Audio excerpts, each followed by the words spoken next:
We're on. What? Hell yeah. Now? Like now. Tight. All right. So, live from Studio 511, it's the HWR 2017 Year in Review Spectacular.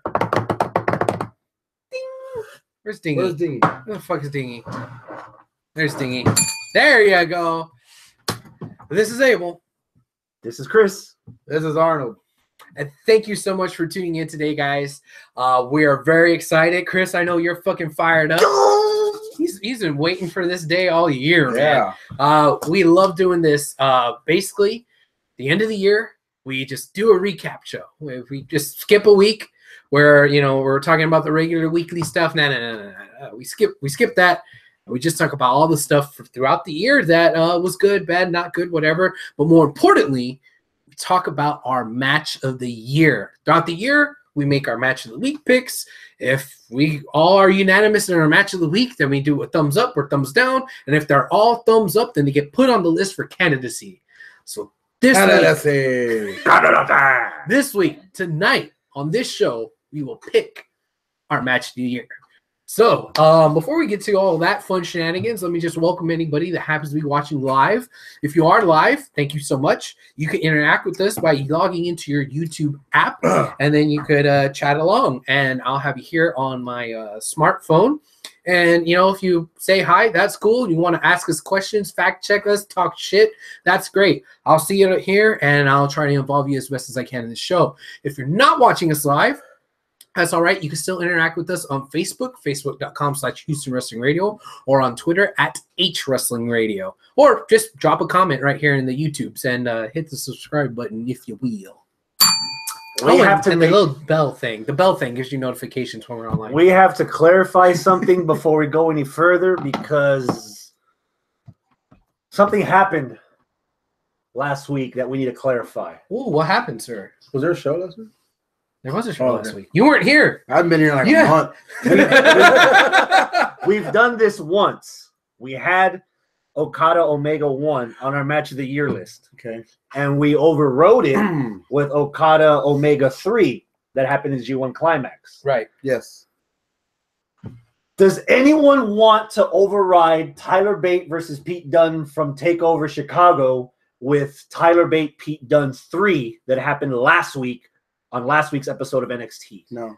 I could have been convinced if you guys were like, hell yeah, but y'all weren't. So I'm like, okay. I have a solid reason for that. Well, okay, what's that? I didn't watch it. Oh. My reasoning is that when I went back and watched the TakeOver match today, I agree with your opinion that you were giving me last week, which was the TakeOver match was better, even better received by the audience.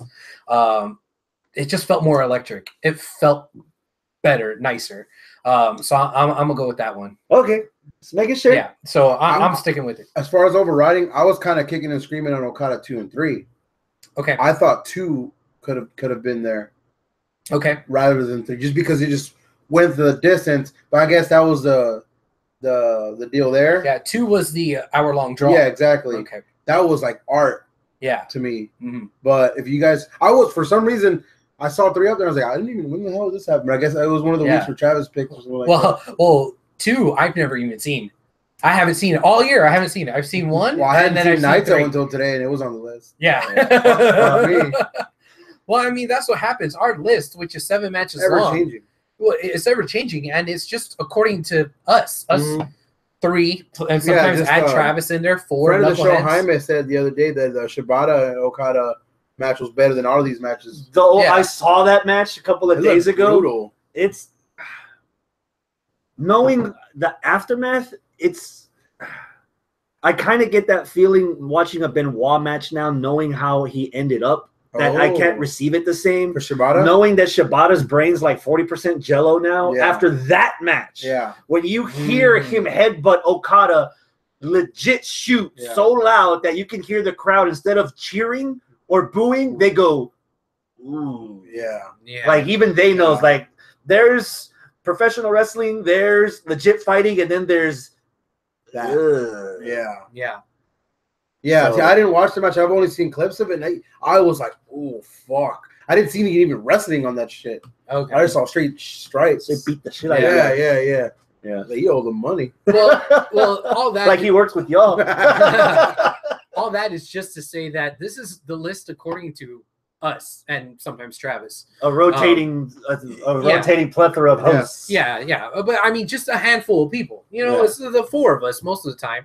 And, you know, some people in the live chat. I mean, we got Porsche sitting on the couch. She's saying she would have switched out Tyler Bate for the last one. I would have. No? Random little thing. But- I would have almost added a match that happened this week on there. Which one? Cena versus Elias. That match was fucking gold. That was a good match. That match had me smiling by the end of the match. Dude, I didn't even care about the finish. I would have definitely said match of the week. I don't know if Yeah. I'd throw it on the match of the year list. Yeah. But hey, Well, it'll go back to the hot take I have about one of the matches. okay. Well, I mean, again, that just illustrates the point that hey, this is just from where we sit. So Estos vatos. estos vatos. And so me. there. Yeah. Let's get All into it, man. All right. But when we're done, when we have everything laid out on the table and we have our match of the year, Yes. we'll go back. We have a lot of listeners that posted on our Facebook. fuck They have yeah. some interesting We have some good answers. people that One will crybaby, maybe two, but we'll go over all that once we hash it out. I like the crybabies. It depends. Sometimes Mascara starts to stain. Sometimes I'm the crybaby. Yeah. So wait, we're gonna do match of the year right from the get. Oh, hell no. We're Oh, gonna yeah. start- Let's I was gonna say, start with something fun. Let's Yay. wait on that. Arnold, Make What's the up? people work for it. your holy shit moment of 2017. Holy shit moment of 2017. They hadn't prepped. I had zero prep. Neither of us. I know exactly what it is because it was the words exactly that I said when I heard that doom doom doom doom doom doom the Hardy Boys theme song come out at WrestleMania. I was like, holy shit! I fucking jumped up from my fucking couch like, oh my god! And I was like 15 again, and I wasn't that Yeah. big of a Hardy Boys fan, Yeah. you know. So I was like, fuck, it was just a good because we all like kind of heard the rumors, you know what I mean, Mhm. like. It might happen the night before they lost to Young Bucks. I was like, oh, maybe. And then, but I did my best that whole weekend to avoid any kind of spoilers and any kind of rumors. Oh yeah, as you and, should. and it worked because I say that, but I didn't actually hear any of that stuff because I purposely did not listen to that. And yeah, that was my holy shit moment of the year. That's good. Yeah. How about yours? For as much of a New Japan guy as I'm not, I think the thing that has surprised me the most throughout the year, Jericho's announcement, the working with New Japan, going to fight Kenny Omega. Yeah. That came out of left field for me. I did not expect it, and I'm excited for it. So I think that would be the moment that I'd say, holy shit. What about you? I'm gonna borrow Arnold's because you would think you kind of had a guess that it could happen, but you didn't know for sure. Me, I knew since the beginning of the year. Hell, I think till the end of last year, I knew that this was gonna happen because I had read it. I had read the spoilers, and I was so invested in the product that even in the moment watching it with you, I was like, "Oh shit, this really happened!" And there goes the ghost. Bludgeon Brothers, need some air. My holy shit moment of the year, Pentagon Dark finally winning the Lucha Underground title. For a guy like me that's been invested in Lucha Underground every year and it never disappointed every year to find and knowing that this could have been the last episode ever, Yeah. to tie the whole series off with the ribbon of Pentagon Dark, Cero Miedo way, finally holding on to the Lucha Underground heavyweight title. Dude, I was here. You were here with me. Yeah. And I knew this. I lost my shit, dude. I fucking love it. Even after knowing what was going to happen, it's still. Because it happened so long that I forgot. It happened like 2 years ago. Competition. You picked the Hardys over what we haven't really gotten anything solidified, but presumed Undertaker retiring. Yeah. And the Hardys is over Undertaker. You tell me WrestleMania 2017, I think of that. The Hardys. That's what stood out the most to me. I agree with you. That whole night. I agree. Yeah. All right. How about most improved of 2017? Oh, that's easy for me. Uh-oh. Here we go. The modern day Maharaja, Jinder Mahal. Most improved. Definitely. Throughout this year, of course, I was the one that was like defending him and wanting to be on his bandwagon. But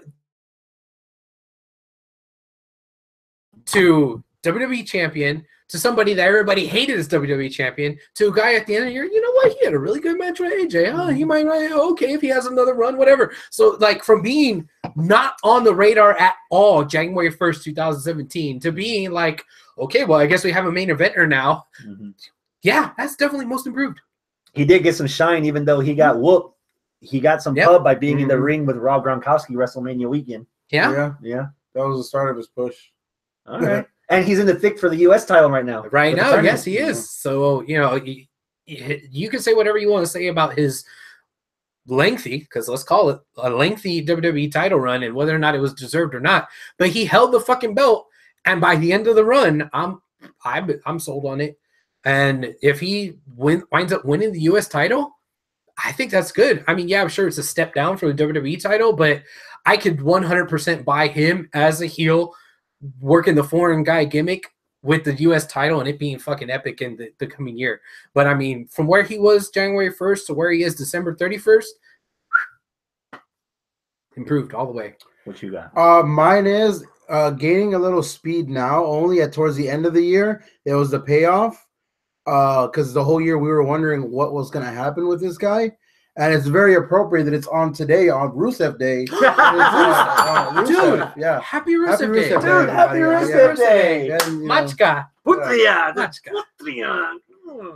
yeah, that's my most improved because he started the beginning of the year in the fucking black hole of like what the fuck, what is this guy doing?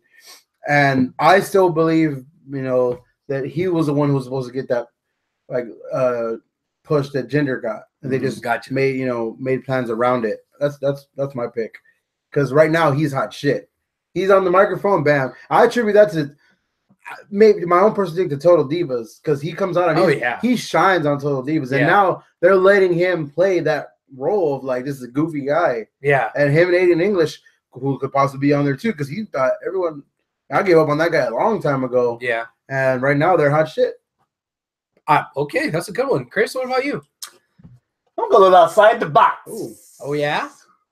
Most improved? Cody Rhodes. Oh! You start the year in Bullet Club in New Japan at Wrestle Kingdom. You win the Ring of Honor heavyweight title over Christopher Daniels in a match that would probably be very close under the best of the rest list. Yeah. Like we have our match of the year right here on the top, and then right beneath it, right there on the cusp, is Cody Daniels. Yeah. And Cody's matches have been really fun this year. Especially his title match at G1 at the G1 special against Kazuchika Okada. Yeah. Dude. That was a badass match. Yeah. And he actually just recently dropped the belt to Dalton Castle at Ring of Honor Final Battle. That wasn't a badass match. Yeah, well, you because with me not knowing who the other guy is, even still like that, I didn't like the match, but he still somehow looked good in the match that I didn't like. Well, it's funny that you mentioned Dalton Castle because Porsche in the live chat sitting on the couch says that her most improved of 2017 is Dalton Castle. There you go. The peacocked one. Mm-hmm. Let's see. Most disappointing of the year. That one's Arnold. Easy. Okay, go ahead. Let's see. I see what he's doing. Disappointing of the year. Don't get mad because you failed concussion protocol. Deshaun Watson. No. Brian Cushing. Brian Cushing. Not Case Keenum. No. Case Keenum's most improved. Yeah. Okay. Bray Wyatt, because of what happened to him. That boy was a WWE champion in February. Mm-hmm. He had fucking climbed the pinnacle. He was right there. He was like, yeah. And we were like, fuck yeah. At one point in time, for one day or a week or so, we had two fat champions. We had Kevin Owens and we had Bray Wyatt. And we were on top of the world. It was our time. Boys Unite. It was our time to shine. It was like we had Team our hoodies on. We had our hoodies on that were hiding all the long cars. We had everything, and it was a good time to be a wrestling fan. And like feud.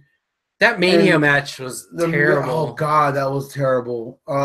Terrible payoff to that feud of him and Randy. All the shit since he's been on Raw has been bullshit. The sister Abigail, good God, the best thing that happened to him in this whole year was him getting meningitis because he didn't have to fucking come out as a goddamn drag queen. That's the best thing that happened this year to him. Chris, what you got? Not to follow with. Actually, you know what? I had Bray on my list, so I'm gonna take a step back, and I'm actually gonna side, not emotionally, but verbatim, with a comment on Facebook. Our friend Finn Balor posted that her biggest disappointment was Finn. Although I don't have a hard on for the dude, obviously, because I also have a hard. But here's what happened. Finn came back this year. Yes. Yeah. From injury. Yes. Injury, First ever everything. Universal Champion. He wrestled somebody on Monday. I don't even remember who. Who did you wrestle on Monday? No idea. It was supposed to have been a good match. What was it? He's Kane's bitch. Oh, King's bitch. So there you go. Yeah. Finn Balor is my disappointment, biggest disappointment of 2017. Solid. I will see your Finn Balor, and I will raise you in Shinsuke Nakamura. No, they got those. Asshole. I was gonna save that one for you. Shinsuke, man. This is all booking though. No, yeah. Yeah, it's all all of these is so far booking. yeah, because I mean, if you give These these guys are guys, talented. yeah, you give these guys the time to shine, they're gonna fucking shine. They just haven't on all three of these cases. Yeah, man. But Shinsuke though, like he was the guy on top of the world in New Japan, which isn't like a TNA competitor where okay, they're the number 2. No, they in their own country in their side of the world are number 1. They're selling out arenas. They're selling out the Tokyo Dome, which is just as big as any stadium that Mania can be in. They're selling this out consistently, all the time. They go to different places, different cities in Japan. They sell out all the time. Why? Shinsuke Nakamura is at the top of that fucking list. And all the fucking shit that you want to talk about, Okada and Omega and Naito and all that. Yeah, okay, cool. You don't have any of them without Shinsuke. And you bring Shinsuke over to the U.S. and what do you do with them? Bupkis. Bupkis. You have him in matches with Baron Corbin that are lackluster. Dolph Ziggler. You have him in matches with Dolph Ziggler. You have Jinder. him teaming up with Randy Orton for no reason. And like, what's he doing? He just came out. I'm going to be in Rumble. Or let's get ready to Rumble. No, it's been disappointing. Did he say that? He said hashtag yeah over the top rope. Who feeds him that crap? Like really? Even if you don't know English, you don't say something that bad. Yeah, and it's been not good. Not good. I do want to throw this one here because Portia's also going along here. Biggest disappointment, Mojo. I disagree with that. I disagree with that because I wasn't expecting anything of him. I think Mojo's you can't disappoint when you don't care. Yeah, I think the bar for him has been this low, but I think towards the end of this year, I haven't seen the new Mojo yet. I like the new Mojo. I'm optimistic for the new Mojo. Okay. How about promotion of the year? Ooh. Brand of the year. Brand. Now, brand, do you mean Raw and SmackDown? Mm-hmm. Okay. So far. Brand? Raw, SmackDown, NXT, Lucha, New Japan, Ring of Honor, TNA. What? Shit, that's a good one. Man. While you guys think, I'll make it easy. Okay. Yeah. I have not seen not one bad episode of Lucha Underground. That's it. That momentum train just kept on chugging along, even though we got a year and a half in between season 3. And still, dude, we got fucking Sexy Star as their heavyweight champion. What? Sexy Star was their champ. Okay. Oh, spoiler alert. Yeah, dude. Modern Warfare. The fucking police fight match with the donut, the bear claws as the weapon. Yeah. Come on, man. It's Lucha. Come up with one. Tell me a brand that's better. The argument against Lucha, not saying something else is better. I'm just saying the argument against Lucha is that it was recorded 10 years ago and it hasn't lasted all year. We've had like a season that they've aired maybe what 4 months out of the year, Yeah. 5. Yeah. 4 or 5. So it's not even half of the year. So my knee-jerk reaction was not Lucha, at least not this year. I think the first season I was over the moon with Lucha. Second season, okay, but we don't have one Lucha Underground match on our match of the year candidacy list. We don't. And I don't know if it's just that maybe the novelty is worn off a little bit, the craziness, zaniness of it's, I like, all right, we expect it now, or maybe I'm just not as hyped because we have new co-host who doesn't watch it. Maybe that's part of it. I don't know, but I'm just not as hyped about Lucha this year. Maybe you're just getting whiter. Maybe I am. You even pronounce it Lucha. Lucha. Dude, I don't know, man. I kind of want to lean towards NXT, but NXT, aside from the takeovers, there's a fucking snooze fest. You're wrong. Oh, You're wrong. hot cake. That. Yeah. Oh, I think NXT was. I thought it was gonna be the worst.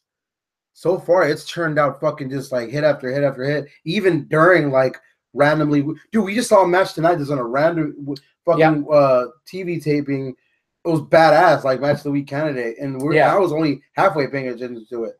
And NXT has turned out fucking bunch of classics. On there's 2 of the matches on here from NXT. Yep. Developmental from takeovers. Dude, though. we have Aleister Black. We have the Velveteen Dream that just came out of nowhere this year. We have all these badass fruitions from NXT, and NXT is ripe as it's ever been right now.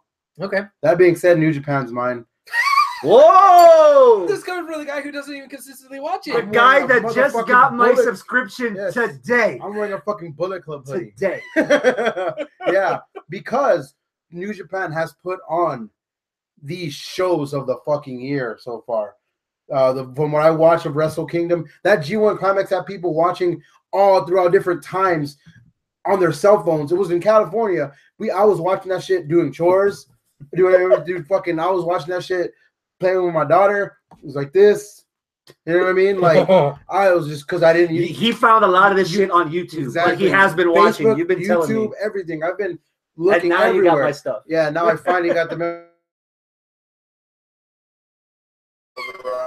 Finally, I have a travel partner for Japan. Wrestle Kingdom next year. Dude, Yes. the last 3 years, Wrestle Kingdom has had fucking main event matches to see, and this year is going to be Omega versus freaking Jericho. Imagine next year. The fact that is a main event, it tells you Jericho went from that to that. You know what I mean? Like, Yeah. he saw greener pastures. You know what I mean? And he's still a WWE guy. What I'm saying is, like, he knows where the hot shit is right now. Yeah. He knows what the hot commodity is. He knows what the hot topic is right now.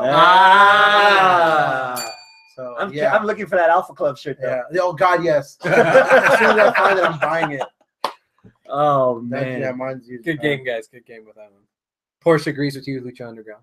How about rivalry of the year? Ooh. Okay, I'm gonna turn myself around on this one. My rivalry of the year: Omega versus Okada. Omega versus Okada. Yeah. For a rivalry that only has 3 matches that ended in August, halfway through the year, that has Past halfway. no. That's Okay, a little 2/3 bit. of the year. Okay, 8/12 of the year. 8/12 of the year. 2/3. That has been the best rivalry because it was addition by subtraction. You only had 3 matches, and they were spread out over fucking months, multiple months. And every time it happened, it was must see. We had their first match on our match of the year list. You argued to put the second one on there. We all decided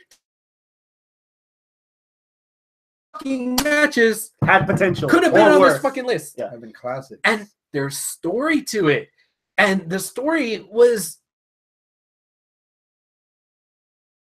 in WWE, you could have like a Big 4 pay-per-view and a non-Big 4 pay-per-view, and that 4 weeks in between, you could have the same guy wrestle each other 5 fucking times, you know? But here, these guys had a rivalry that was long-standing, that had good story, that had good purpose to it, and each match was fucking badass, and they paced it out to where when it happened, you had Arnold baby in one hand, phone in the other to make sure he Mhm. fucking watches something from watched the that other side of the match. world. Yeah. That is a rivalry of the year. Yeah. That's mine. Okay. There's nothing to talk Arnold? about. It's pretty much mine. Okay. Just to be that guy. That is. I was like everyone. I thought the Usos were done.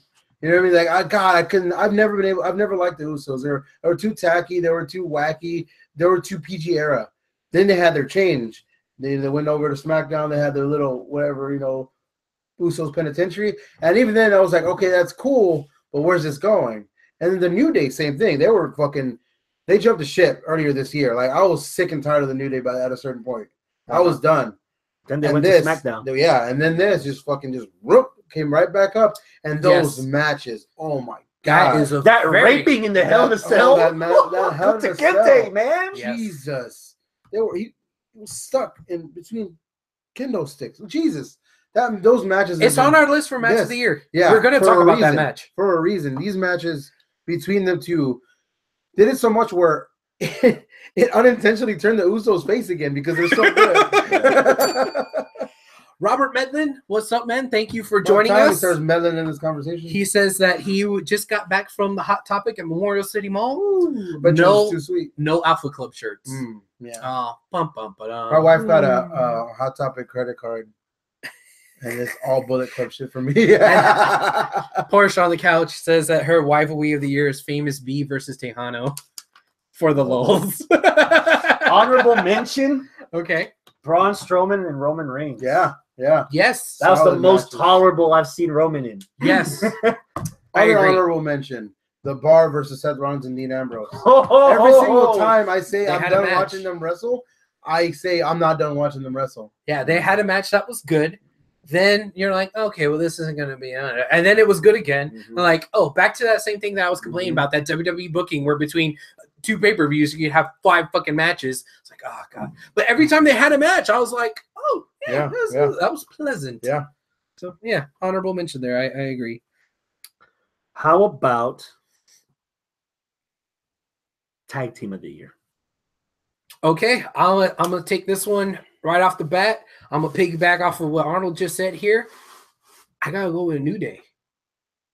You gotta kind of decide whether or not you want to go with New Day or Usos, but I'm gonna go with New Day just first. The Usos have been entertaining since they went to SmackDown, but all throughout, come on. They with the fucking bootios, and now they're throwing out pancakes and all the stuff with the up down on their tights now, and they are just a hoot to watch. And I would always pop whenever I see them on my TV. Yeah, no matter what, I'm always down for anything that the New Day fucking does. So they're my tag team of the year. Go. I'm gonna steal Arnold's thunder. Oh God, because of that god awful sweater. My tag. Young Bucks. Oh, you want to talk about a team making noise that had nothing to do with them being in the ring? None. How did you get that? Hot Topic. Where would you have gotten that last year? I don't even know. Exactly. My fucking point exactly. Is always fun. Yeah. You have the Briscoes, you have War Machine, you have RPG Vice, you have Gorillas of Destiny. Yes. Dude, every match that the Young Bucks is in, it's a super kick party and the invitation's already in the mail. The day before Mania. Yeah, the Hardys. Dude, every match that Young Bucks in are fun. That move that they do with the fucking what is it called? The moonsault into the fucking tombstone. Oh, the I forgot what Meltzer Driver. The Meltzer Driver. Meltzer Driver. Yeah, that was fucking awesome. Or the Indie Taker. Which Taker and Kane did it first. Yeah. Dude, yeah. They had to get cease and desist. They were being so popular. And then they turned that into a shirt. Yeah. I bought that shirt for somebody for Christmas. There's a possibility that in 2018, the Bullet Club are going to have their own pay-per-view event in a 10,000-seat arena. It's going to be called Sold Out. My life. Tag Team of the Year, Young Bucks. Arnold? Fuck. I was gonna say you don't Young have Bucks. to disagree. You were? Yeah, I was just gonna come on a left field and say Young Bucks because it's funny. Not most of us, Okay, fuck it. Most of us like I've seen a bunch of full matches because I was my first full match I saw with them was at the G1 Classic. I can't even remember who they fought. It's escaping me right now, but it was a badass match. It was a couple, if I'm not mistaken, it was a couple different tag teams, but it was a really good match. And I was like, so these guys are really that good. And then I went back and just I was like, yeah, their style is more fun. They're PWG like guys, you could tell like that's their style. As far as like them and like Ricochet, I put them in like in the same kind of style. Nobody in the world of wrestling has been as polarizing as the Young Bucks. Oh yeah, they're getting shit on by UFC fighters. Yeah, people love the Young Bucks because they're just fun to watch. Yeah, or you fucking hate the Young Bucks because they're giving away the business. Yeah, and they are fucking riding that tidal wave, and it's familiar to me of what happened during the Attitude Era. During the Attitude Era, people were like, this isn't wrestling. You're giving away the business. There's too much violence and titties. You can't do that shit. And that's exactly what the Bucks are doing. They're doing now what was done back then. It's inter-fucking-taining, and you're getting more eyeballs on the product. And your product happens to be on the other side of the fucking world in Japan. Yes. So kudos to you guys. You guys are doing, you're not exposing the business. You're doing exactly what the business is meant to do, which is entertain and make money. And that's exactly what they're fucking doing. Yep. Juan, welcome. What up, Juan? Ryan, welcome. Ryan. All right. Juan says this. The Usos are the tag team of the year, but the Young Bucks are still bucking with their Hot Topic deal. It's hard to count them out. And Ryan says better late than never, because he joined just now. Better. Never late is better. Right, that's true. Porsche goes with Breezango. How can we not show love to Breezango? Because they suck in the ring together so far. Because I think they just got buried. Oh yeah. Oh, their show got relegated to WWE.com. Exactly. You can watch them. Who gets on their computer on their and desktop goes on WWE.com for anything? I can't say that I have. On the mobile app, do you ever go onto WWE on the mobile app for anything other than signing into the network and watching shit on the network? No, sir. You can watch Tim White kill himself a bunch of times on WWE.com. That's it. Yeah. And down went Brazil. Is Bite This still a thing? No, it's Livewire. Oh. It's Livewire. All right. What's our next How category? about just to throw it out there? Event of the year. Oh. Okay, I think I'm gonna cheat on this one a little bit. Ultima Lucha. Eso, mero, güey. All 4 fucking episodes. Count it all together as one thing. Why That's the 3.5? fuck That was 4.5 hours total. Like a pay-per-view. Yeah. Why not? Because it's not WrestleMania. It's not. WrestleMania was decent, but there were some fucking snoozers. Yeah. And Survivor Series was good, but there was some not good. Royal Rumble was good, but God, the Rumble match at the end, War Games was fun. War Games was fun. I mean, maybe you could say War Games. Or you could say maybe Wrestle Kingdom. That's pretty damn good. But I don't know, man. For me, if you count everything together, if you DVR'd everything together from Ultima Lucha and you watched it start to finish, fast forward through the commercials, fuck, man, that was a whirlwind. The guy that did not count this season of Ultima Lucha as a complete season. I was playing devil's advocate. You didn't put a match of the year on there from that.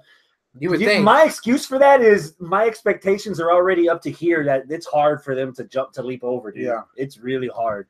So what's yours? I'm going to stick to my guns on this because I said this to a bunch of random ass people when I walked out of the Barclays Center. Oh. TakeOver Brooklyn had something for everyone. Yeah. Yeah. Your hardcore, your awesome women's match, probably the best match I've seen both Bobby Roode and Drew McIntyre in together. That's a hot take. And you got to see Aleister Black's theme song performed live. Yeah. That's true. And and just like a good movie, a badass little thing at the end credits. Ooh, yeah. You okay? Yeah, with the Undisputed Era debuting on your car crash tag match. everything. You had something to satiate everyone in that pay-per-view. And again, the positives, why we rave about TakeOver so much, quality over quantity. 2 hours and 20 minutes, you got time. Okay. TakeOver Brooklyn. Arnold? I watched my event like this, I said. Okay. The G1 Climax. You're cutting all of it. That was an A event. month. That was an event. A month. Oh, no, the finale of the G1 Climax. So the last 3 days. The last 3 days. The finals of I the A watched block those- and the B block, I and then the watched main those event. motherfucking things as they came and right after. And like, as you came. yeah, and Hey. as I came. I would hesitate to say this if all three of us were dedicated enough to watch the entire G1 Climax. We'd have at least a dozen match of the year candidates from that. Dude, tournament. Kenny Omega versus the dude they fucking bit the rope. Minoru Suzuki. No. El Gordo. Oh, Tomohiro Ishii. Yes, that match was fucking badass. That match was the shit. Okada versus Suzuki. Dude, Omega made Juice Robinson look like a main eventer. Well, the finale that Kenny won was that was it, right? That was Kenny and Kazuchika. He won the B block, but he lost the final round to Naito. But the finals of the G1 Climax he lost. You're talking about the G1 special? The G1 specials that I'm G1 talking special. about. Yeah. Okay. The one 2 that days was here. Yeah, that's what I'm talking about. That so you're talking about the everything. fight? Yeah. Okay. Yeah, that's what had the match with for the U.S. title. The He's US the first title. U.S. champ. Yeah. Oh yeah, Gotcha. that was fucking awesome. that whole tournament was bad. You guys see Kenny?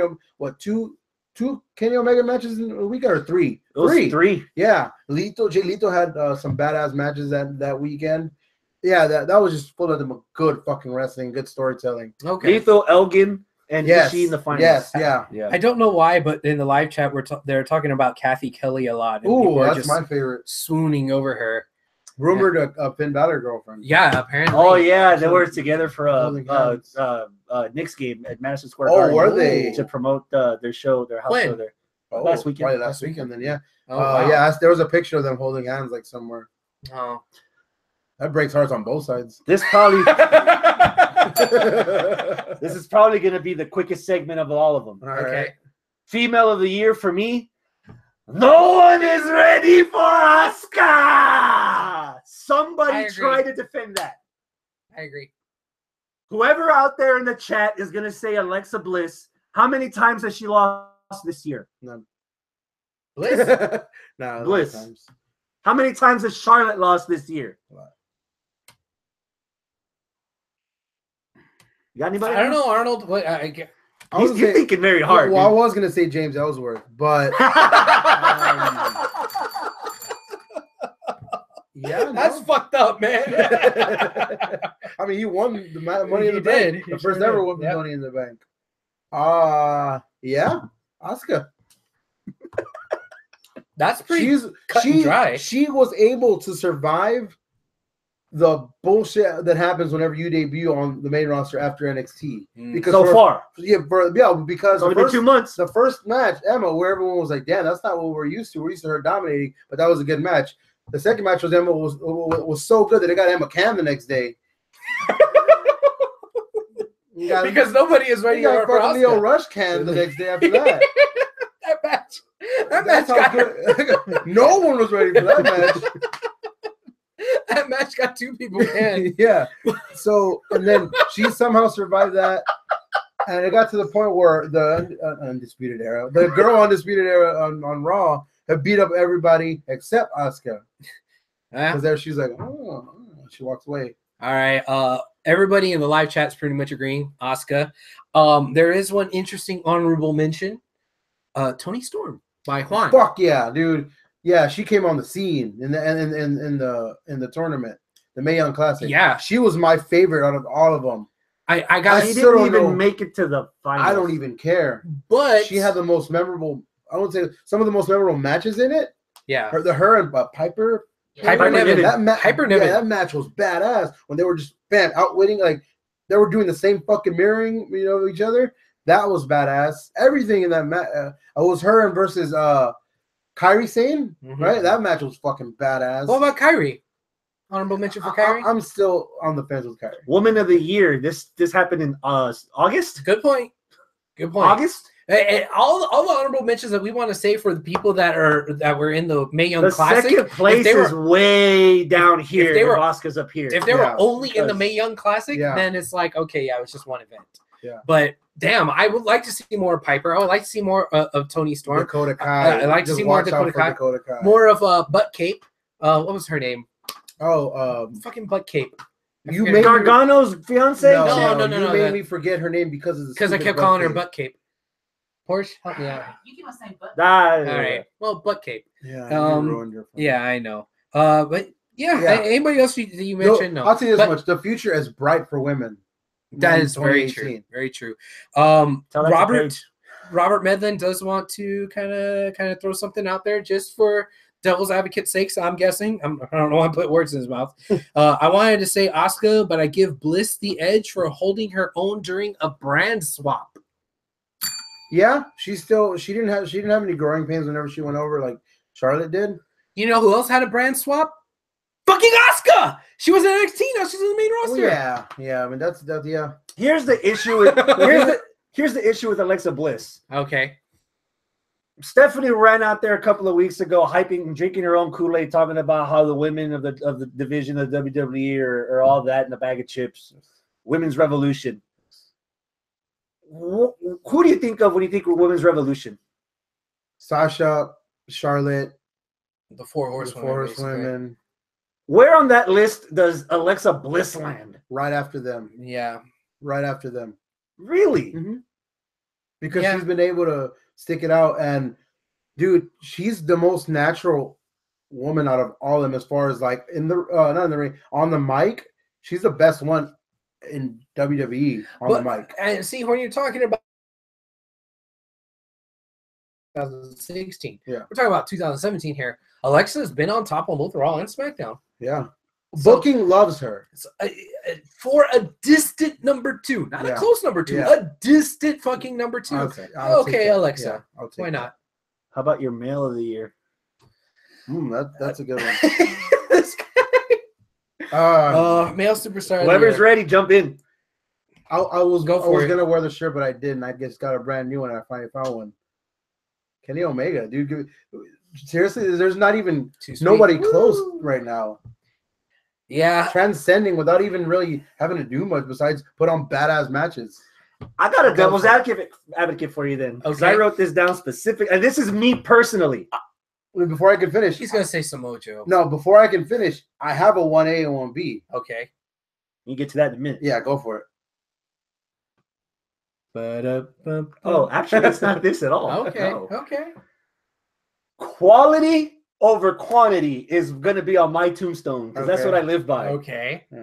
That's what I use every time. In the Royal Rumble, the Royal Rumble match itself, other than Ty Dillinger and everybody going like this, Mm-hmm. nobody really gave a fuck until Oh god. Brock Lesnar got in there and started Okay. beating people. Okay. He finally righted a wrong by having the best match with Bill Goldberg that probably Bill Goldberg's ever had on WrestleMania. Okay. Wet dream.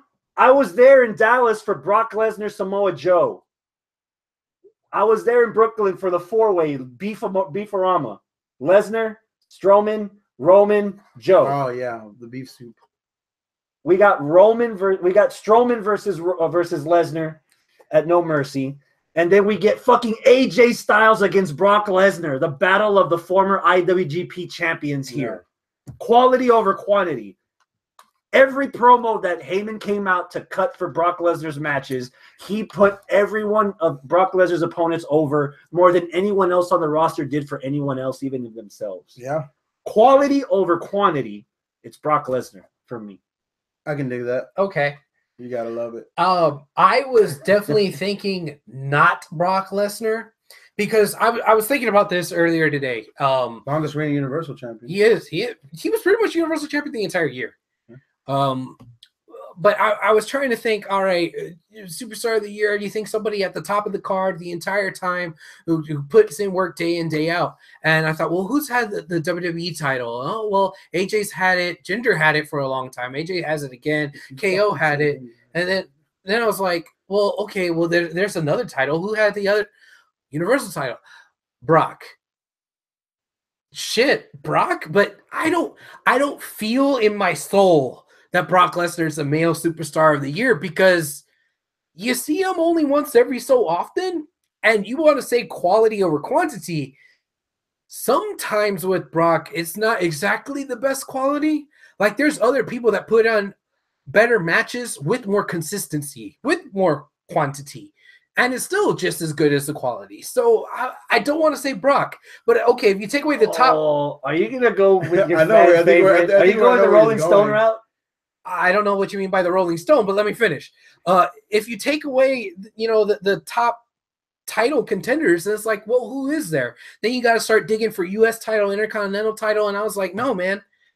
The person that's had the most influence throughout the entire year isn't even in WWE. It's Kenny Omega. Oh, okay. It's Kenny fucking Omega. I thought you were going Roman Reigns here.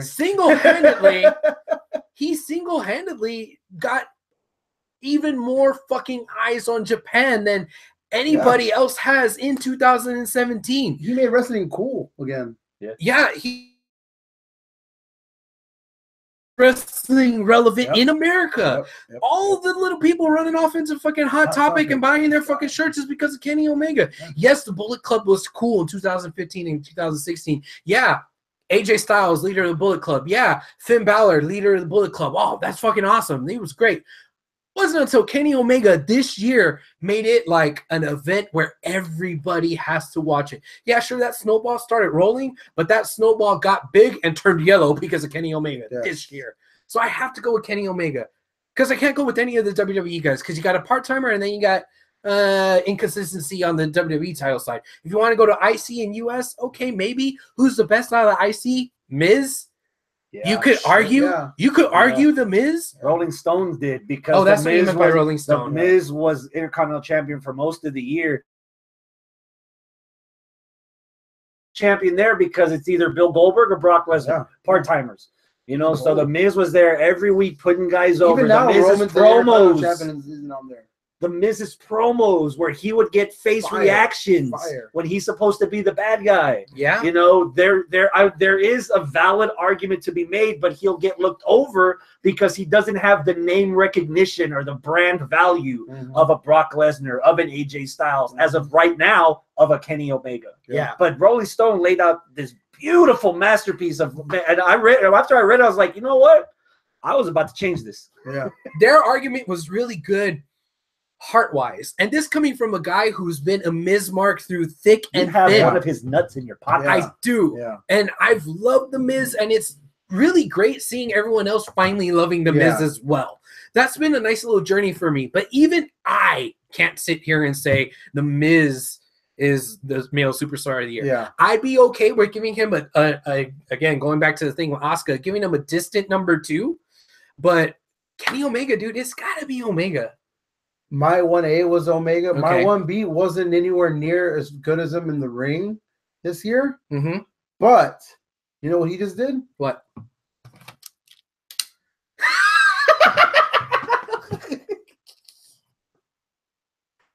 He just made the list. Chris Jericho, dude. All right. Chris Jericho had a fucking year. 2 words. No, what is it? Maybe 3 words. Festival of Friendship. Yeah. Segment of the year. Ooh, segment of the year. Was that on your list? I don't think so. No. Segment of the year. Festival of Friendship. Dude, yes, I agree. It was so predictable how it was going to end, but it was so good that you didn't care at the end. Oh. I didn't care at the end that it was going to end, that I knew that was going to end that way. Oh, no. You don't think so? If I have to go segment of the year, it would either be the first face-to-face with Aleister Black and Velveteen Dream. Oh, good. Okay. Or the first promo after the pay-per-view where Samoa Joe wins #1 contender, cuts the promo, chokes out Paul Heyman. Yeah, that was good. He talked to him in the face in the microphone. He's like, hey, man, this is how I conduct business. What's about to happen is this message that you need to send to your dude. Yeah. I'm about to choke you out. Yeah. But you're not, this isn't me pretending. Yeah. You're going to wake up somewhere else that you're not going to realize how you got there. And I want you to describe that to him because that's what I'm going to do to him. Yeah. Who saw that shit coming? No, that was real. And then guess what? It happened. He did fucking did it. Yeah. That flooded my basement. Yeah. My thing about Jericho is that, dude, he became the coolest he's ever been in his 20 some odd years, 16 some odd years. Dude, I have a shirt that says "You just made the list." I have the list of Jericho that was given to me as a birthday present. That's true. Chris Jericho. We use it to do deliveries. Yes, it's a list of deliveries. Dude, Chris Jericho had himself a year, so much so that he's ending the year, beginning the year as the probably main event of Wrestle Kingdom. Yeah. God damn. He was in WrestleMania and it's gonna be the next year's Wrestle Kingdom. I think Juan is trying to make an argument for Dean. No. Don't listen to our show anymore. But No. I'm not sure if they're talking about something else here. I don't know, but I just see him keep talking about Dean. Can I make another what's the word here? Honorable mention? mention Uh-huh. For what? for Superstar of the Year? Yeah. Male? Cody. Okay. Cody, that dude's That's fine. been everywhere, man. He's been everywhere and he's been fucking shining. Ryan says segment of the year, Sister Abigail. Meningitis is the MVP of the year because we got fucking AJ Styles versus Finn Balor. Yeah. All right, guys. Okay, the Black and Dream first promo was promo of the year. There you go. You could tell that Velveteen Dream was trying to fight or fuck Black. What? And they almost kissed, made me mark out. Oh, a different segment of the year? Robert Medlin says, "I'm not finished with you." Oh god, that was so fun. That was good. That was so I don't fun. know if that was post match. Yeah. So if you're gonna say segment of the year and honorable mention, well, actually not No, it was segment. backstage. A holy shit moment of the year. Honorable mention: Money in the Bank, first time ever, from a distance. AJ and Nakamura showdown. lifting the ladder. That's the moving best it out of the way, hearing the crowd rise to a boil. Dude, That's the best thing I remember. 6 from to that match. midnight, like Yeah. that. Instantly. Can I troll but kind of play devil's advocate for a second for Sure. segment of the year? This is my yard now. Oh! I'll allow it. Yeah. That were 13 I'm minutes. still booing Was it him. 13 I'm minutes? still booing him. From the time the show started, there were Yeah. 13 minutes of Undertaker Just straight chants, and then Roman boos. comes out and straight up boos. They use profanity that I didn't Yeah. even know existed. Yeah. And then And you're an expert. yeah, and I'm an expert. 8 Yeah. languages. And they allowed it. One sentence. Mic drop. Dude, that Yeah. I might even have to override my decision, dude. Yeah. God, Yeah. fuck, That was man. brutal. That was good. That was pretty good. All right, man. Did everyone see his little shorts he's wearing? Oh yeah, did you see my little short shorts? So It's hot in here today. we're all Because I didn't go outside at all today. No, I did You once didn't to want take out fucking trash. freezing Yeah, out there. Yeah. And raining. It fucking sucks. What was So, that? so the manager of Lids here. He's Manager building of up. Lids. So I'm Full gonna circle. so That's a I'm big gonna- fuck you. That's a fuck you to Aaron. if it's a little tight, it's because my finger's still stuck in there. What? So let's paint the picture for the people that are listening or watching us from wherever they're watching us. Lodging is what I call it. Lodging. 2013 was the first complete year of Houston Wrestling Radio Right. as a show. Yeah. 2012 was a partial year. CM Punk versus Brock Lesnar, no DQ at SummerSlam. That was match of the year. That was match of the year. Damn, I remember this year. 2014, from NXT Arrival, Sami Zayn against Antonio Cesaro, Yeah. 2 out of 3 falls. Anthony's. 2015, season 1 of Lucha Underground, Wow. Phoenix versus Mil Muertes, Grave Consequences, That was casket good. match. That was good. Last year, Cena. John Cena versus AJ Styles from SummerSlam. And now we got 7 matches that are trying to get on this list of our previous match of the year. All right, so You here ready we for are, this? guys. I want Y'all ready for this? I want to throw this out to the audience just to kind of lay down a little bit more groundwork here. With these 7 matches, each one of us individually has our own list where we rank them 1 through 7. As we're giving our opinions, whatever, Chris is going to write down 1 through 7 for each match. So if your match is number 1, then that's going to get 7 points. Number 2 is going to get 6 points. And by the time we're done, between the 3 of us, Chris is going to do the math because he's a banker, and he's going to see whichever match has the most points. Boom, that's the one that wins. Yeah. But I do want to ask you something before we fully fledged get into that, because we were in all these preliminaries. This was nice. Did Travis give you any opinions about any of the stuff we just talked about? Yeah, but he didn't watch all the matches. He has like the Facebook answers, like the post that I did on Facebook. You give us your answers for everything. So I'll share his answers once we're with the rest of the listeners once we're done with Shop here.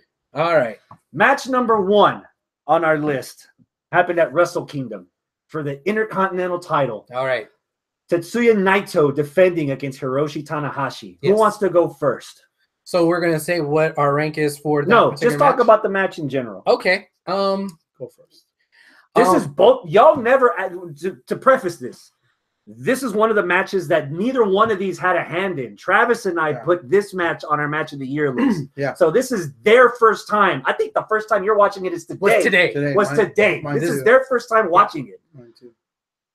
Match is over. What's your impression of Tanahashi versus Naito? By the time the match was over, I liked it. It was a very entertaining match. None of the matches on our match of the year list are bad. None of them are. We're nitpicking. We're nitpicking the fuck out of everything to try to get our number 1. For me, this kind of landed somewhere in the middle. I'll give my official answer in a little bit.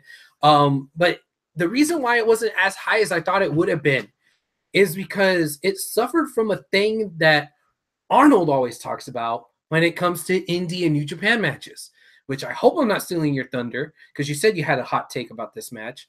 But I was bored at the beginning of the match. The first 5-10 minutes or so, I had no fucks to give. The recap of the build, I understood what was going on, even though it was all in Japanese, but I kind of got it. Then the commentators kind of helped me along. Okay, I understood the story. Then once Naito was done being in control at the beginning of the match, and Tanahashi got his first bit of offense in, and then started working the leg, then the other leg, then he started working Tanahashi's leg, and it started being a leg injury fest. Then the match got good. But that first 10 minutes or so, that's the nick that I'm going to pick, where it's kind of somewhere in the middle of the pack for me. That's my nit to pick with this match. Did I steal your thunder? Sort of. I'm sorry, but go for it. I don't think this match belongs on the list at all. Ooh. I didn't think it was. I didn't like it. I was bored in the beginning, somewhat interested with some spots, and when the match is over, I was like, okay, why is this on the list? I can think of off the top of my head 3 to 4 WWE matches that are better than it. So that was my take. I don't know what you guys saw in it. Okay, I'm probably gonna be the fact that that's on there and Omega Okada 2 isn't on there is a sham to me. We can't have half of our match of the year list be 3 matches from the same 2 fuckers. Yeah. So it had to be one out of the other. I would put AJ Styles versus Finn Balor over that match. AJ versus Finn. Yeah. Okay. But no, that's not the discussion. The discussion is what do we think about these matches? And I didn't think that was a good match. Okay. There's a lot of everything on that pay-per-view from start to finish, especially if you're sitting down to watch 5 hours. Fuck yeah. Especially when the best match of the night is nowhere near this. And this is co-main event. Yeah. And they talked about wrestling psychology isn't something that is flashy. So if you're not into it or if you're not paying attention to it from the beginning, if you just let it go over you and you're just expecting what you want to expect, you're going to get the feeling that both of you guys got. Yeah. The first time I saw it, I was feeling the same way. Okay. Reading people's comments on Facebook, on Twitter, I was like, you know what? I need to pay more attention to this. I'm not going to watch it with my eyes. I'm going to just watch it with eyes. Okay.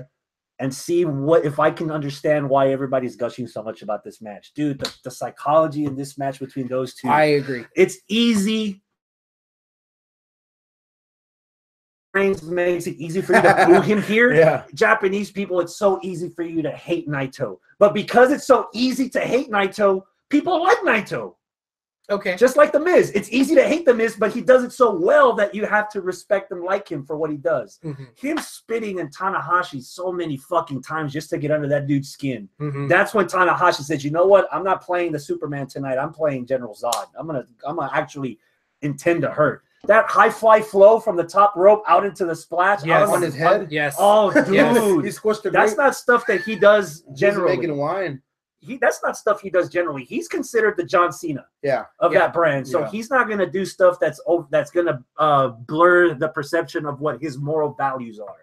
And he did a lot of that to keep up with Naito, because Naito's not a dude you want to fuck with. Yeah. See, what you're saying that's complimentary about the match, I understand. Yeah. But his criticism of the match, I also understand. While he doesn't want it on the list at all, and you probably have it higher up on the list and I have it on mine, I'm kind of in the middle because I understood the psychology. I know that Tanahashi is Japanese John Cena. Yeah. So I was trying to equate that with those eyes and the way the commentators were putting it over and how important this match was. And then I kind of was thinking, you know what, this guy, Naito, he's kind of this young punk who's trying to get underneath everybody's skin, but he's so good that everybody likes him. Yeah. I was like, okay, if that guy's Japanese John Cena, then this guy's Japanese CM Punk.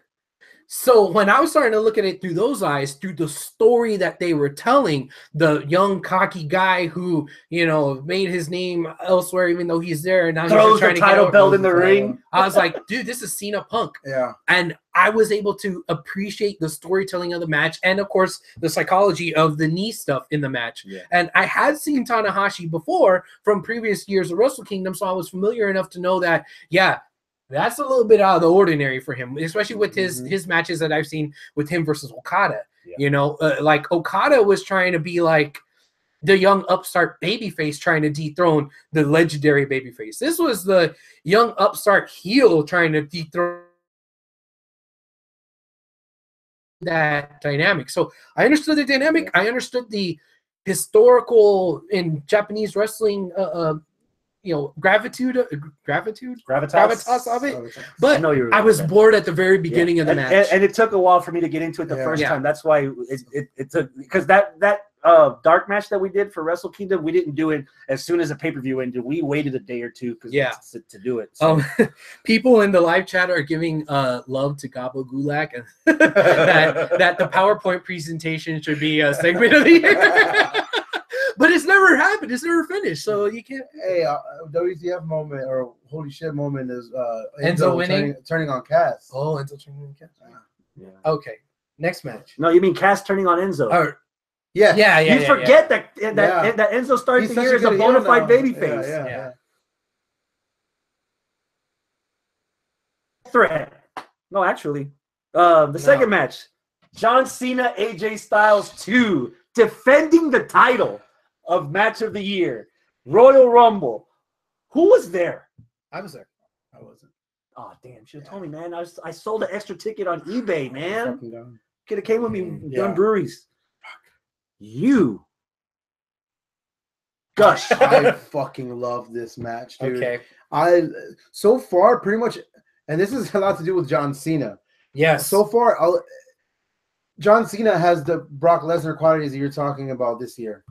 The quantity over quantity, because he ain't been around. He's a part-timer. Yeah. But when he comes around, he puts on a fucking show. And him and AJ are just magic together. And it's a damn shame that AJ is 40 and he's 40, because 5 years ago, these guys would have been lighting the WWE on fire. And they would have been carrying. Yeah. If AJ was in the WWE, Orton would be a curtain jerker. Exactly. Punk, AJ, Cena, triple threat match. Jesus Christ, I'm pants are down right now. You know what I mean? They're not. Should have just brought figuratively. Yeah. But yeah, dude. AJ Styles and John Cena brought the fucking house down that night. Mm-hmm. If you think back of the Royal Rumble of this last year, you're gonna think number 30, boo. But from the actual pay-per-view, you're gonna see a fucking really, really great match between them two. The fact that he had to end it with like a fucking super fucking attitude adjustment, like a double one that he kicked out of at SummerSlam. Mm-hmm. AJ kicked out of that at SummerSlam. A double one? Yeah. And then he had to give him another one. No, he kicked out of the super one. Yeah. But this one, he did it. Boom, rolled around, got his ass back up and did it again. That's like ROH style shit. Yeah. That's and New Japan style shit. Yeah. That's indie type shit, and I fucking loved it. And both of them looked like $1 million in that match. Didn't matter who won. The reason this match stands out more, just as much as the second one, is the story. The second story is AJ Styles. The match at SummerSlam was AJ Styles proving that he was better than John Cena. At this point, AJ really didn't have nothing to lose. Yeah. This match, he walked in there as a fucking champion. He had everything to lose. Yeah. So he was in the role that John Cena was in at SummerSlam, that he was hitting Cena with everything. And Cena still, and Cena was still giving him that side eye. And it took that, the double AA, one after the other, to after he kicked out again two from the Styles clashes. Yeah. Beautiful Styles clashes, by the way. Oh, yeah. John Cena does probably the best fucking Styles clash. Hold on. You guys want to talk about Styles clashes and AAs and all the offense coming out of AJ. I want to talk a little bit about offense coming out of Cena and something different out of Cena that we don't always see. Calf crusher, into STF, into figure four, into armbar, them countering each other for a good 5 fucking minutes into different submissions. Where Cena had the better of AJ and the AJ had the better of Cena. So while we talk about like these impact moves and who kicked out of what, I can't believe neither one of them tapped out to that fucking chain that was in the middle of the fucking match. You want to talk about AJ doing all this really great stuff, but Cena felt more flowy than he's ever felt before. This is his third match with AJ, plus a tag match. We've seen a lot of stuff, especially in the recent year and a half or so, where Cena tries to step it up and does more things. So instead of the 5 moves of doom, you get the 7 moves of doom. Springboard stunner. Right. He did not do the springboard stunner in this match, but he did do the flipping code red. And I wasn't expecting it when he did it. And when he tried to do that fucking figure four, and then when he tried to get out of that armbar, it was fucking great. And it felt more flowy. It didn't feel like 5 moves of doom formulaic bullshit. So it was really, really good on Cena's behalf and really good on AJ's behalf. But I also want to say this. When I'm taking into account what I want for my match of the year, I look at build, what happens in between the bells, what happens after the bell. And the build was fabulous. Champ that runs the camp, face that runs the place. You're no longer the guy in charge, Cena. I'm the guy. Cena coming back. Hey, I just came back from this surgery, whatever. We've had our matches before, and you know what? I'm not ready to go away. Hustle, loyalty, respect, still, blah, blah, blah. Like that fucking story was great. So I fucking loved the build, loved the thing that happened between the ropes. You just made me change my ranking. That's what I was doing. I just changed my ranking of that match. But the thing that I did not love, the nit that I have to pick, that decked it down, that decked it down 1 or 2 rankings for me. This was for the WWE title at the Royal Rumble. What happens after the Royal Rumble? WrestleMania. The winner of the Royal Rumble match gets a main event match at WrestleMania. Right. Neither one of them had the belt. Neither one of them had the belt. What happened to Cena after this match? He was, oh my God, he was a 16-time world champion. He tied Ric fucking Flair. And lost it the next month. Not a peep. Not a peep. I didn't even fucking remember that until I was rewatching the match today for this. Nobody has been harping on that throughout this entire year. You think that would be a big fucking deal, but it wasn't. Nobody cares about ties. Nobody cares about ties, I guess, but also nobody cared about this match as to how it affected WrestleMania. For WrestleMania, the WWE title was Randy Orton versus Bray Wyatt in a fucking snooze fest with a big projector on the mat. That was shit. What did AJ do? AJ had a match that was good. But with fucking Shane, it wasn't the main event. Started the night too. What happened? That was a hard act to follow. What happened with John Cena? John Cena and Nikki had a tag team match against Miz and Maurice. That was all just a fucking ruse so he could get down on one knee. Exactly. That's not the negative. It had Cena tagging with a girl is not negative because they got publicity out the ass. That's true. Is Cena is now engaged. Fuckers gonna have to learn the hard way. Even that's not negative, but what is negative about it is it had nothing to do with what happened in January. What happened in January was inconsequential to the rest of the year. Nobody gave a won the Elimination Chamber the next month by pinning him, thus fighting Randy Orton for the belt. But it had nothing to do with Cena and AJ. Cena and AJ both lost to Bray Wyatt. Well, they lost to Bray Wyatt, but that has nothing to do with this particular match. This particular match didn't have ramifications. I don't understand your specifications for match of the year. Let me help you out. We're talking about the match of the year, not the post-pre. That's something you're new. Yeah. Travis and I have done this more than once. Yeah. He likes a lot of like sprinkles and icing on his cake. I just need whatever's gonna get me full. Japan. I don't need to So watch two sweaty guys wrestle. Yeah. So his ideology, his religion, his Jedi is going to reflect on the scores. Got you. All right. So as long as you know how to play the game, you gonna be all right. Sports entertainment. It's all right. He could be wrong. It's okay. Yeah. It's his house. He could be all wrong as often as he wants. Especially Randy's always right, so it doesn't matter. So you're good. Okay, we good. got in the chat. We still like you. Ryan says the nit to pick is that ... It was Cena. Come on, we're over. Oh, I swallowed that last year. I swallowed that. We're almost over the Roman thing now. Oh hell no! I got a long way to go. I said almost. All right. There you go. Oh wow! What's the next I one? can't add anything to that. I was like, did you even have an opinion on this? I can't add it. Yeah. No, Okay. The only thing that it's weird. Like I didn't see anything in that match other than the few moments of chain wrestling where I didn't see anything new. It just felt like, oh my God, this is our match of the year last year, except now I get to watch it live. So that was a lot of like, and again, like he has his way. Yeah. I have my way. If I do an anticipation show, everything's going to get a fucking 114 if I'm there. Yeah. So in hindsight, watching it in person, one of these matches Cena winning, Cena watching, oh hell yeah, Cena winning the 16th time title in a match of the year candidate, that match of the year winner that we had last year, and I'm there to fucking see it. In the moment, it was up there. Watching it on the network now with commentary, that new car smell's not there. Yeah. Okay. Gotcha. So that's why that's the only I don't know if it's a nit to pick, but just something from another perspective. Okay. To bring in. Sorry. Next match. Triple threat for the NXT tag titles. Oh man. DIY and the Revival going up against the champions, Authors of Pain. Start us off. Do you want me to start on this one? Go. Okay. You're gonna give us a hot cake? This was my match of the year pick. Oh! Until something in the match happened that plummeted it down to number 7. Yep. Can I take a guess? I will Go take for it. another guess too. Is it DIY getting eliminated? Yes. Yep. Instantly, the match went. Yeah. Yeah. I think that one of two things happened. Either one, when somebody, road agent, whoever, the guy that was booking the match, booked the match, they fucked up and they just did the wrong call.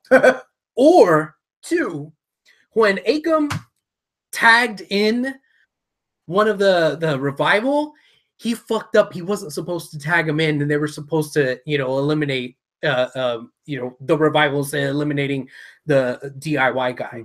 Because immediately after all that happened, Authors of Pain just started doing their big, powerful moves. And then what was Dash doing? Or no, excuse me, not Dash, Dawson. The ugly one? The ugly one. Yeah. Dawson was trying to sell as though he was a babyface, even though throughout the entire match, he was doing things very dastardly. He was healing it up, but he was doing babyface bumps. Like they tried to get him up for power bomb, so he had him between the legs and he falls. Yeah. That's a babyface fucking move to do. That was a move that was probably for Gargano. Gargano should have been the one doing that. But Ciampa took the pin. That shouldn't have been Ciampa. That should have been one of the Revival guys. And then Gargano should have been for the last fucking 5 minutes of the match. And then have Gargano take the pin. And that would add more fuel to the fire that would eventually be the breakup of DIY.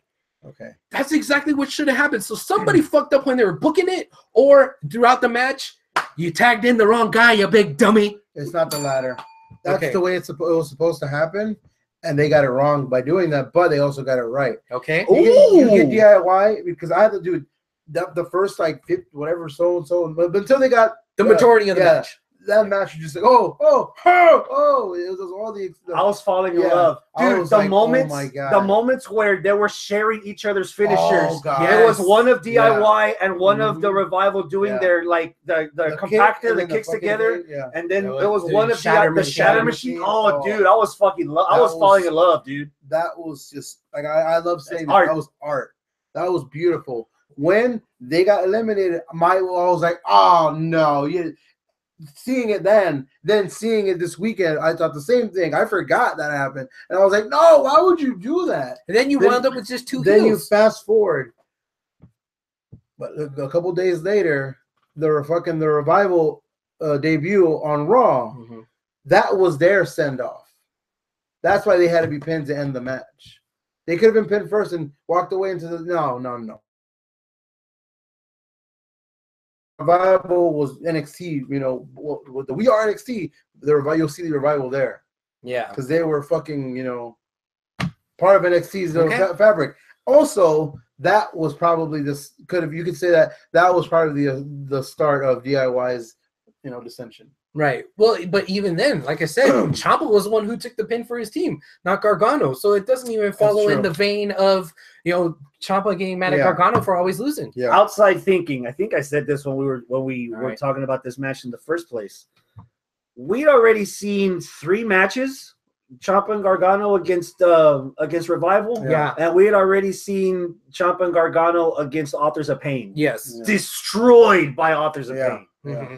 Next takeover, you see DIY destroyed by Authors of Pain with ladders. Yeah. Yeah. And they break up. Yeah.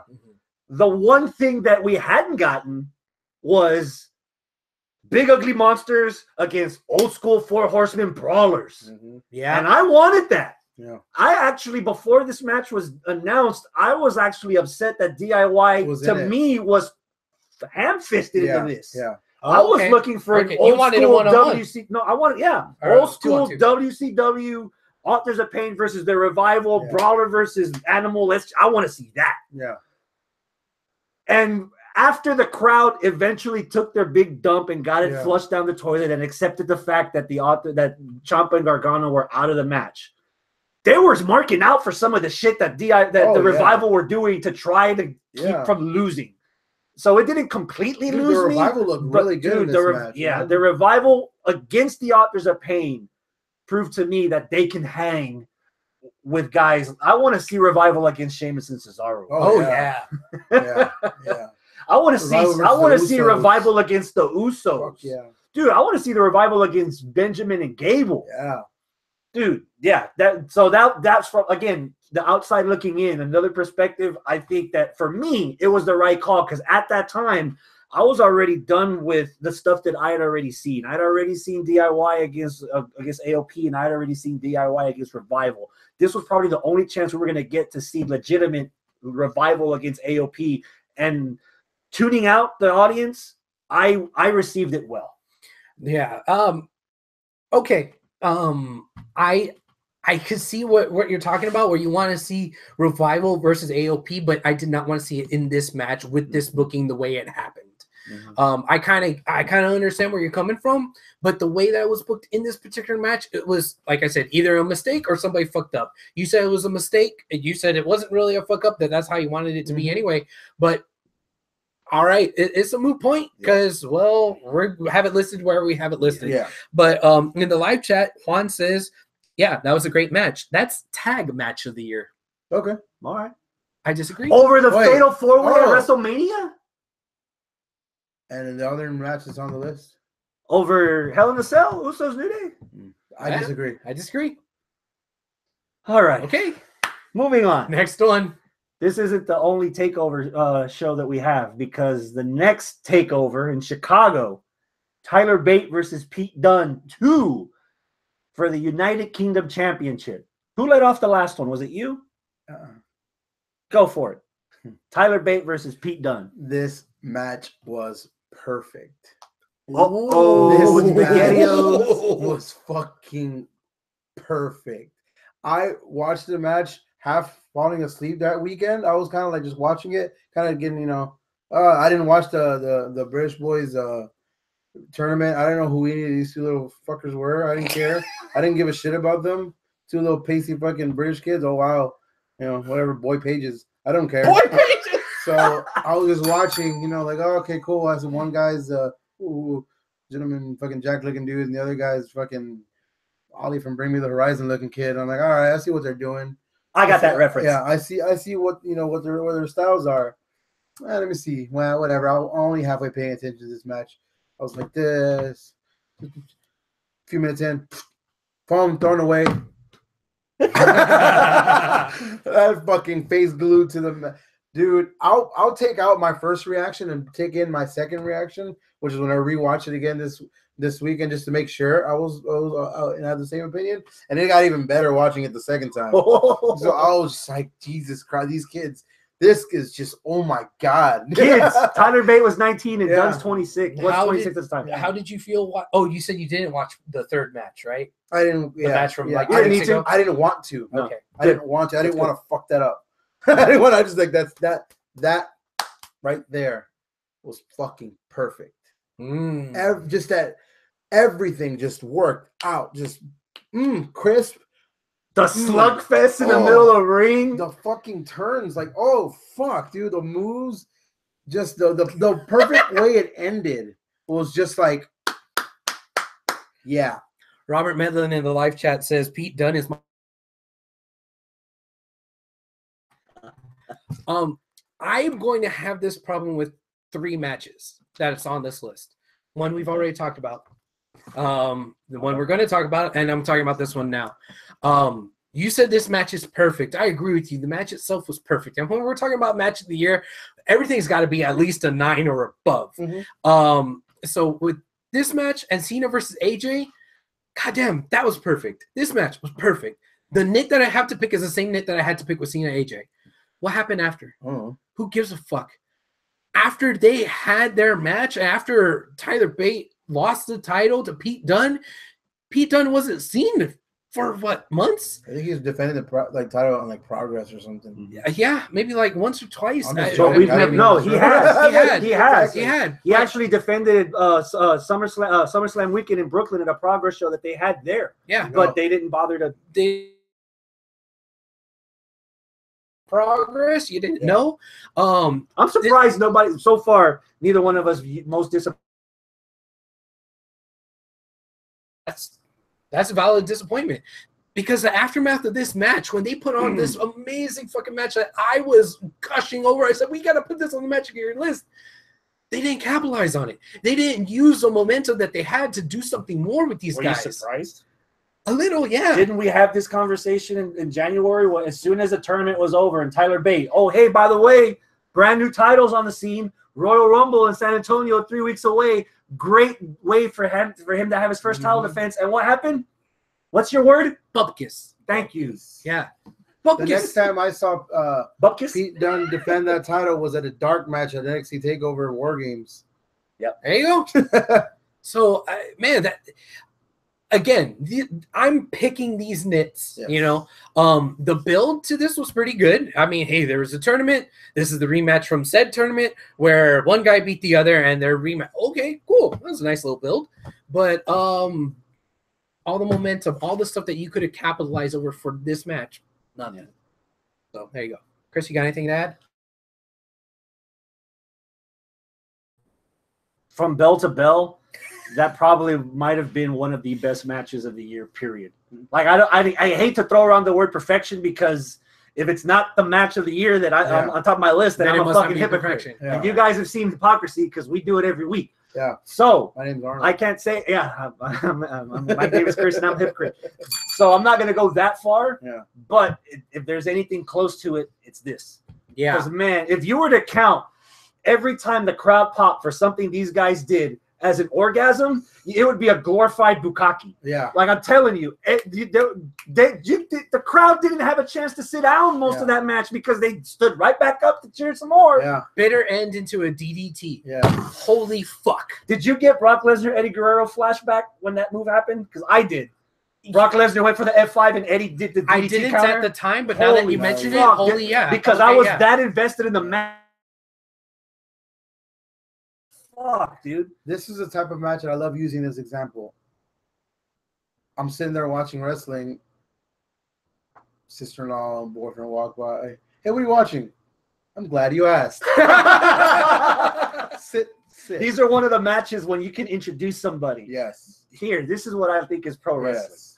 You don't need story. Abigail. You don't even know why they're there. Yeah. Just watch this Yeah, match that's that. and just enjoy the view. Yes. Juan in the live chat says Pete Dunne versus Tyler Bate at TakeOver was pretty damn perfect. I agree with the Lids manager. 20% off for you, my friend. Bacon, what's up, Bacon? Bacon's in the You live get a chat hat. today. You better have liked my representation You get a of you hat. earlier. Oh damn. Bacon says this bummed that she missed Dunn at War Games because of traffic after the Balor meet and greet because that was at Walmart. Yeah. Funny thing about that in British, bummed means something else. Yeah. Oh. Yeah. Anyway, thanks for joining us, Bacon. So I'm gonna lead this off because I saw this in the moment. Okay. I didn't get sleep for this. I saw this. So I'm going to just write down a couple of things just to set the tone. Set the tone, daddy. Total. And this is from the announcers. This is from the commentary doing what they're supposed to do by catching people up on what you're watching as it starts. Between the first two matches of Okada Omega, they had wrestled a total of 106 minutes, 45 seconds. Yeah. Before the third match happened. That's not Wikipedia. This isn't Google. This is from Kevin Kelly's mouth. Yes. On the commentary team. I think it was the other one, not Kevin Kelly, but okay. The other one. This is the third match. They've gotten their asses handed to them this entire tournament. Mostly from Minoru Suzuki, who Kenny Omega thought was a fucking boogeyman. Couldn't even look at him eye to eye. Yeah. Both of these guys are beat to shit. Okada's half covered in tape like Cesaro. And right off the jump, they're already going for finishers. Yep. There's no feel-out process here. They've already wrestled each other twice. Specifically knows that if he doesn't beat Omega, he's out. I mean, Okada. Yeah. Omega has to beat Okada. Do the one thing he hasn't been able to do in half of the time that he's had. Yes. Yes, and that's why I love this match so much, because it doesn't have the shit that I hate about any matches of, hey, let me compute you for a little while. Let me walk Anderson Silva the first round and just walk around. Floyd Mayweather, and let me just see what you got, homie. Nah, let's see what you got, homie. That's what it was from pretty much from the beginning of the match. And it was straight fire to quote Becky Lynch. This match was solid as fuck. This match was fucking solid as fuck. And if you didn't know who Kenny Omega was, when you watched this match, you were just like, I get why he's the hype right now. I get why he's the shit right now. And if you don't know who Okada was, you're like, hey, this guy could probably be more bigger star than Nakamura in WWE eventually if they use him right. One of the arguments that I wanted to use against this match, but I can't now, but I wanted to use, is the fact that, all right, it's their third match, and they just happen to be wrestling each other because, oh, they're in this tournament together, and their blocks lined up to where they have to fight each other. That's a bullshit reason. That's not good build. That's what I wanted to say. But I can't, you fuckers at New Japan, because they are so fucking intricate at how they build their shit that they build an entire points-based round-robin tournament to get this one match to happen at the semifinals. At the semifinals, not the finals, No, semifinals. They manufactured this in such a way that the first match that Okada won. Yes. All right. The second match was a time limit draw. The third match, you know what? You need to beat this guy that you haven't beat before. And 30 minutes or less, or you're dead. If you tie, you still lose because you don't go further along in the tournament. Yes. So, okay, pressure's on, pressure is set, and there's a story that's being told over months that the way they put that tournament together, it wasn't by accident. They did it on purpose, and I have to, brilliant. You did the fucking math. You got a kiss out of him. To build the entire tournament. This guy's gonna win this much. This half of the tournament. Because that's only half the block. Yeah. Okay, so he'll have 16 points. He'll have 15 points. Oh, well, then that means over here in this round they need to have a draw and they need to win this one. So that the math could fucking work out for this one match. Holy fuck. The planning that it took just to get there, to get this match, was brilliant. They fit the Asian stereotype with math. Yeah, yes. So I was impressed on that. On top of the fact that, okay, now the story is you have to win, you can't tie to move on. And you got to beat a guy that you never beat. But even in that, there's another story. the other story is that the reason why you haven't beat him is because you haven't landed your fucking finisher. And you know what? You're never gonna land your finisher on him because he's too good at wrestling. Yep. And what happens? Guess Finally, what? He's that good at wrestling. He landed the fucking finisher, and the finisher did exactly what he said it was gonna do, which was finally pin him. Yes. no kick out. No kick out. No, that was it. One and done. One time he hit it, he hit it. That's the Roman protection. That was Beautiful. brilliant. Yeah. The commentators telling you both of these guys have been through 8 matches.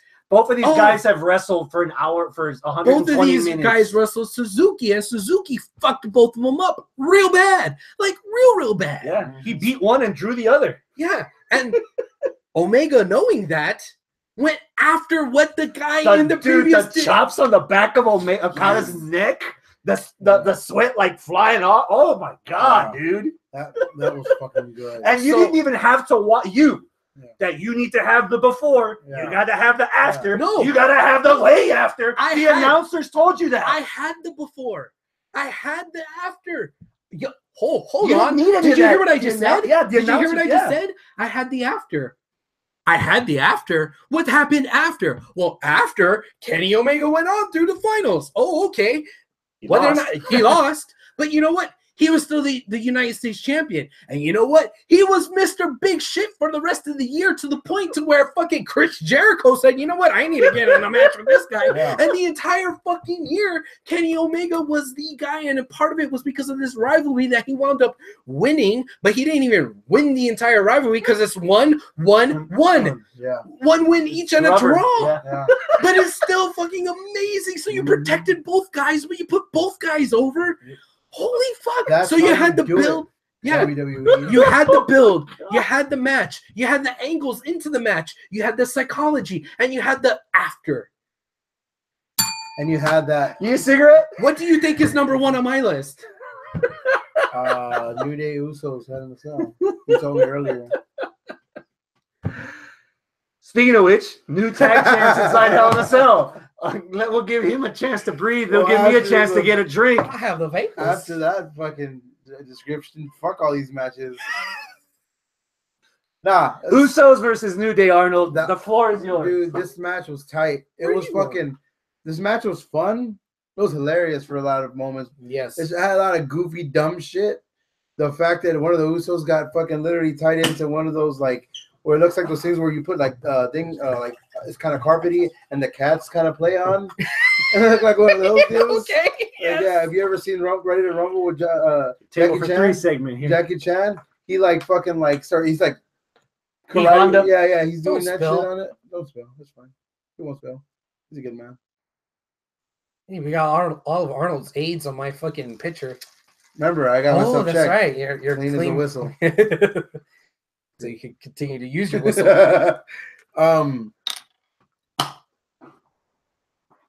We need the piano music in the background. I'm gonna edit that. Table for 3. Yeah. But nah, dude, this match was tight. This match was definitely this was the tag team match of the year. This was very memorable, and for a bunch of different ways. They just had some sick ass wrestling, some sick ass spots, some fun shit. Another one of those matches where I'm like, hey, you don't watch wrestling that often. Watch this match with me. This is fun. Oh my god. I don't know about introduce a new fan to that. Yeah, I start slow. Don't start slow. That's like you make out with a chick and 5 minutes later you're trying to put it in her ass. It's like, nah, you need to lube it, you need to warn her, and you have to have a trust. Yeah. So all in all, I think it's a good match. Well, you know I have a sex swing right now.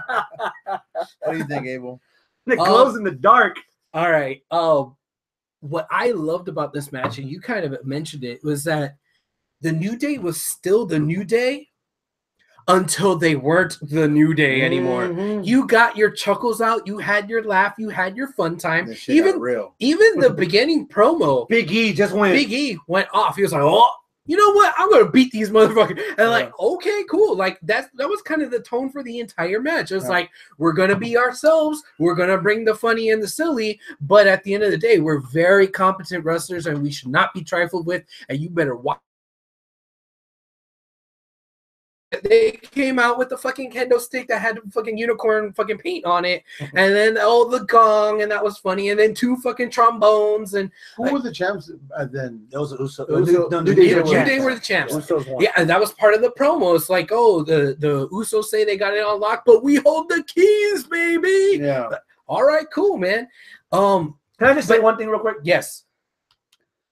The biggest praise I give for Lucha Underground is that wrestling fundamentals, like matches, Yes. and they make it their own. Yes. It literally was an Uso penitentiary when Yeah. they used 4 kendo sticks to keep one of the Usos in the corner. Yes. He was trapped in the Uso penitentiary. It was with their own gimmick the prisoners weapons. were running the prison, Ah, as Bob McNair would say. With their own gimmick weapons. That was You're wearing the wrong hat. That's exactly what Lucha Underground would do with like the Warfare match, which is just basically an ODQ match. Come on. Yeah. But you had New Day who had planned out that we're gonna use a fucking gong. We're gonna do all this other crazy shit. But then the Usos played up to their gimmick. They busted out the handcuffs. And they strung up fucking crucified Xavier Woods X-Man. in front of Kofi Kingston. They made him watch. They made him watch. And they fucking beat the shit out of Kofi or Xavier. Dude, Xavier wasn't grimacing. He was screaming like that shit was legit. Because it was legit. Yeah. You He saw was, the trying, welts. he was trying to put up his knee. And He's not to say this in a derogatory term. he was about to say something Yeah. derogatory. With all due He's respect. black, and you can still see the welts on his chest.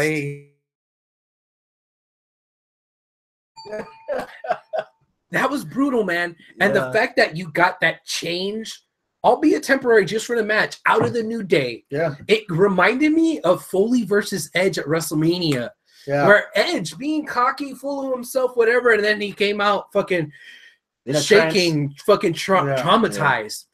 Xavier was kind of the same way. And I didn't know who was going to win this. Yeah. I wasn't really sure. I thought for sure the New Day had the plan and they were executing the plan. But then the Usos had a plan and they executed their plan. And they were jumping off the fucking cages, going back and forth, car crash style. And it was beautiful. I now I have to say what I got to say because it's me. I like the build. I do like the after because afterwards, what happened with the Usos and how did they treat the New Day? They got Respect. with respect. They treated them with the respect that I liked. I like that. We want to go back and talk about rivalry of the year a little bit. Mhm. This rivalry was pretty good as well because you go into it with this match and you had a couple other matches before. You come out of it and they're still having matches now. And It I'm was my not, rivalry of the year for a reason. yeah, but I'm not completely sick of it though.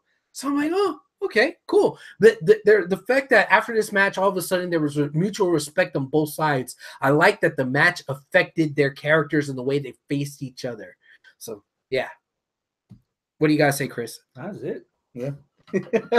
Y'all have been hitting the nail on the head pretty easily leading up, dude. Yeah. Solid as match of the year candidate. Bacon likes your water pouring skills. Oh wow. I used to be a busboy for Donoraki, so I practiced. I did, yeah, I have no idea. There's a lot of matches. There's a lot of matches on these lists that I like fought tooth and nail that we had to have. There was matches on here that compromised. Every time I see this match, I get giddy. Velveteen Dream versus Aleister Black for the sole fact. You tell me 6 months ago that not only were you going to see this, but you're going to enjoy this. Y'all would have been like, what the fuck is this Mexican talking about? What? Tommy N versus Patrick Clark? Get away.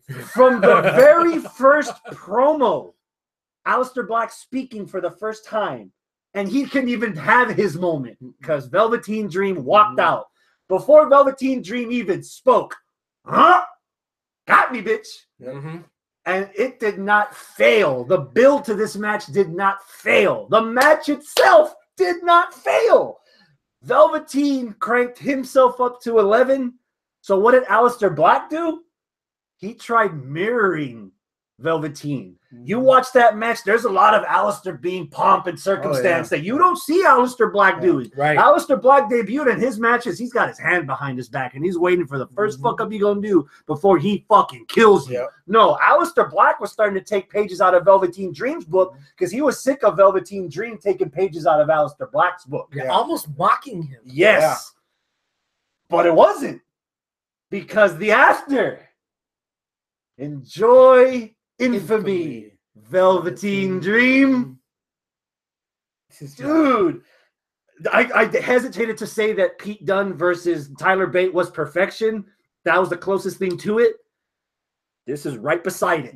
Because I did not see this coming. AJ Cena, fucking awesome. Okada Omega, fucking awesome. But both of those matches are part 3 in their rivalry. Yeah. I did not see this coming at all. Even if I wasn't there for War Games, if I was watching this at home, I would have had the same result that I have now. This is high up there, dude.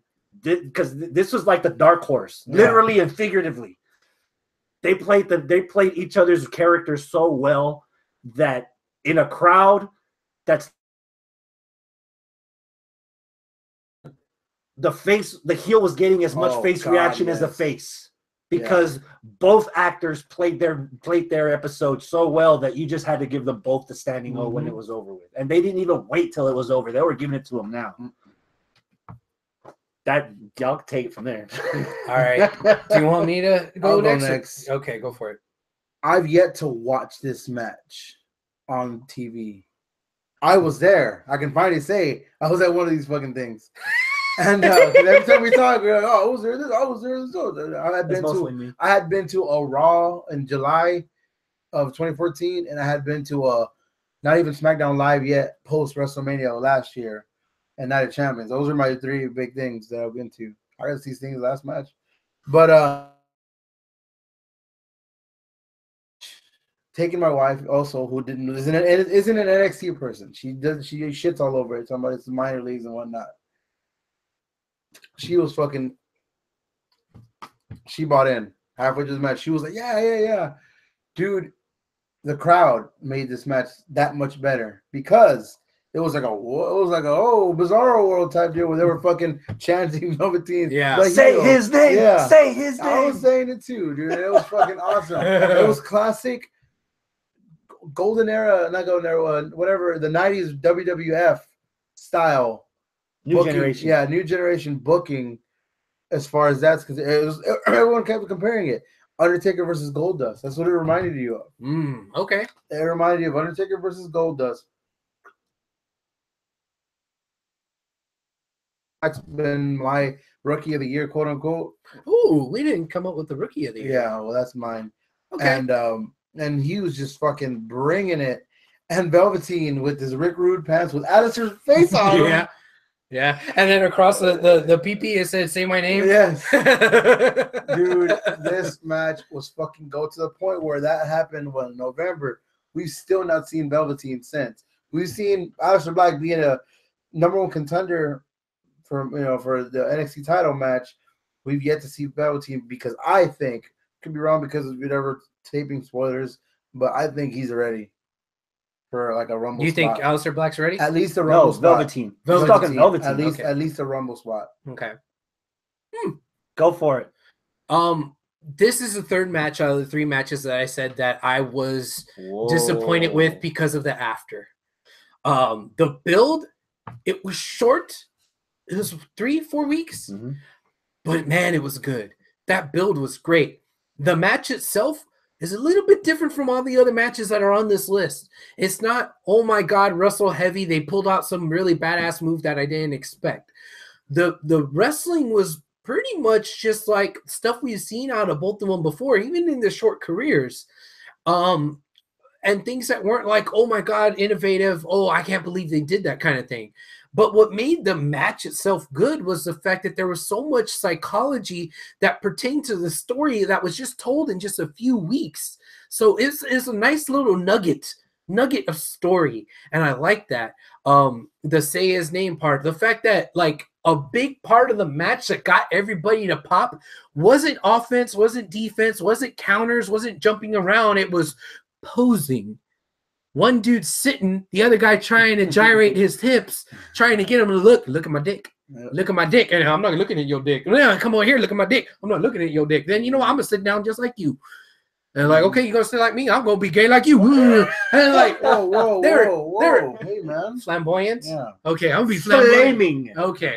But like, Abel Morales does not view the opinions. Does not represent the opinion of Houston Houston Wrestling Radio or its affiliates or its sponsors. That was the biggest thing that made people fucking pop in that match. Oh yeah, and it wasn't wrestling, and that's a good thing, because it's different. It was story, and I like the fact that they were going with story based off of character in the match, and that was great. Dude, we're hyping up all the ambiance and all this stuff. We haven't even talked about how badass the actual match was.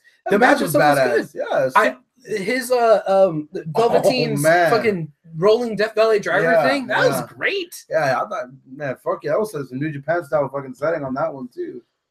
Now the thing that I wanted to pick about this match, which I also pick about Cena and AJ, is that so what happened after this match? There was so much heat on both of these guys, positive heat, good heat, coming out, momentum out the ass for both of them, and then you don't see either one of them for 3 weeks. You finally see Alistair. Okay, cool. Alistair wins the match, and then okay, he's in a tournament and he goes to the finals of the tournament up until today, which we're not sure exactly. We're not going to talk about it. We saw it right before, but we'll talk about that next week.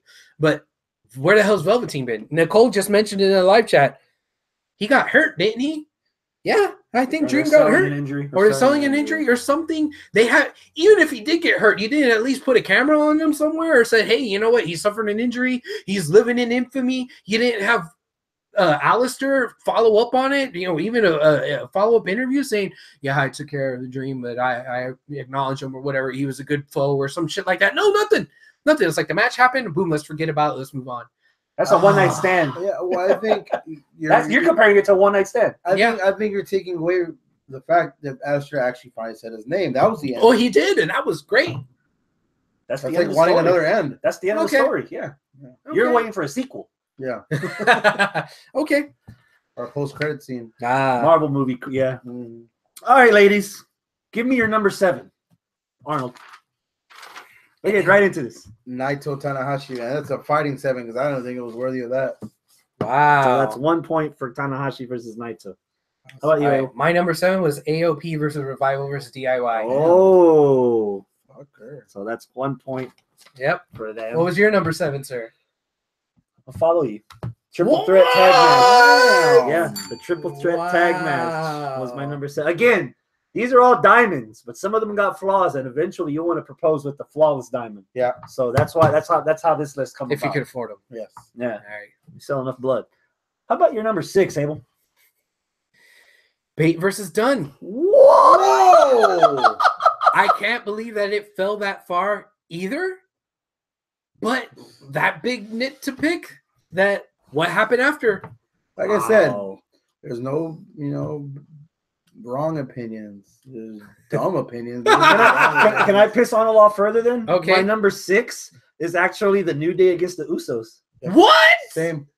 What? Oh, that's yours too, number 6? Yeah. What? New Day versus the Usos. Yeah. Wow. Yeah, so that gets 2 points from me and 2 points from Arnold. Okay.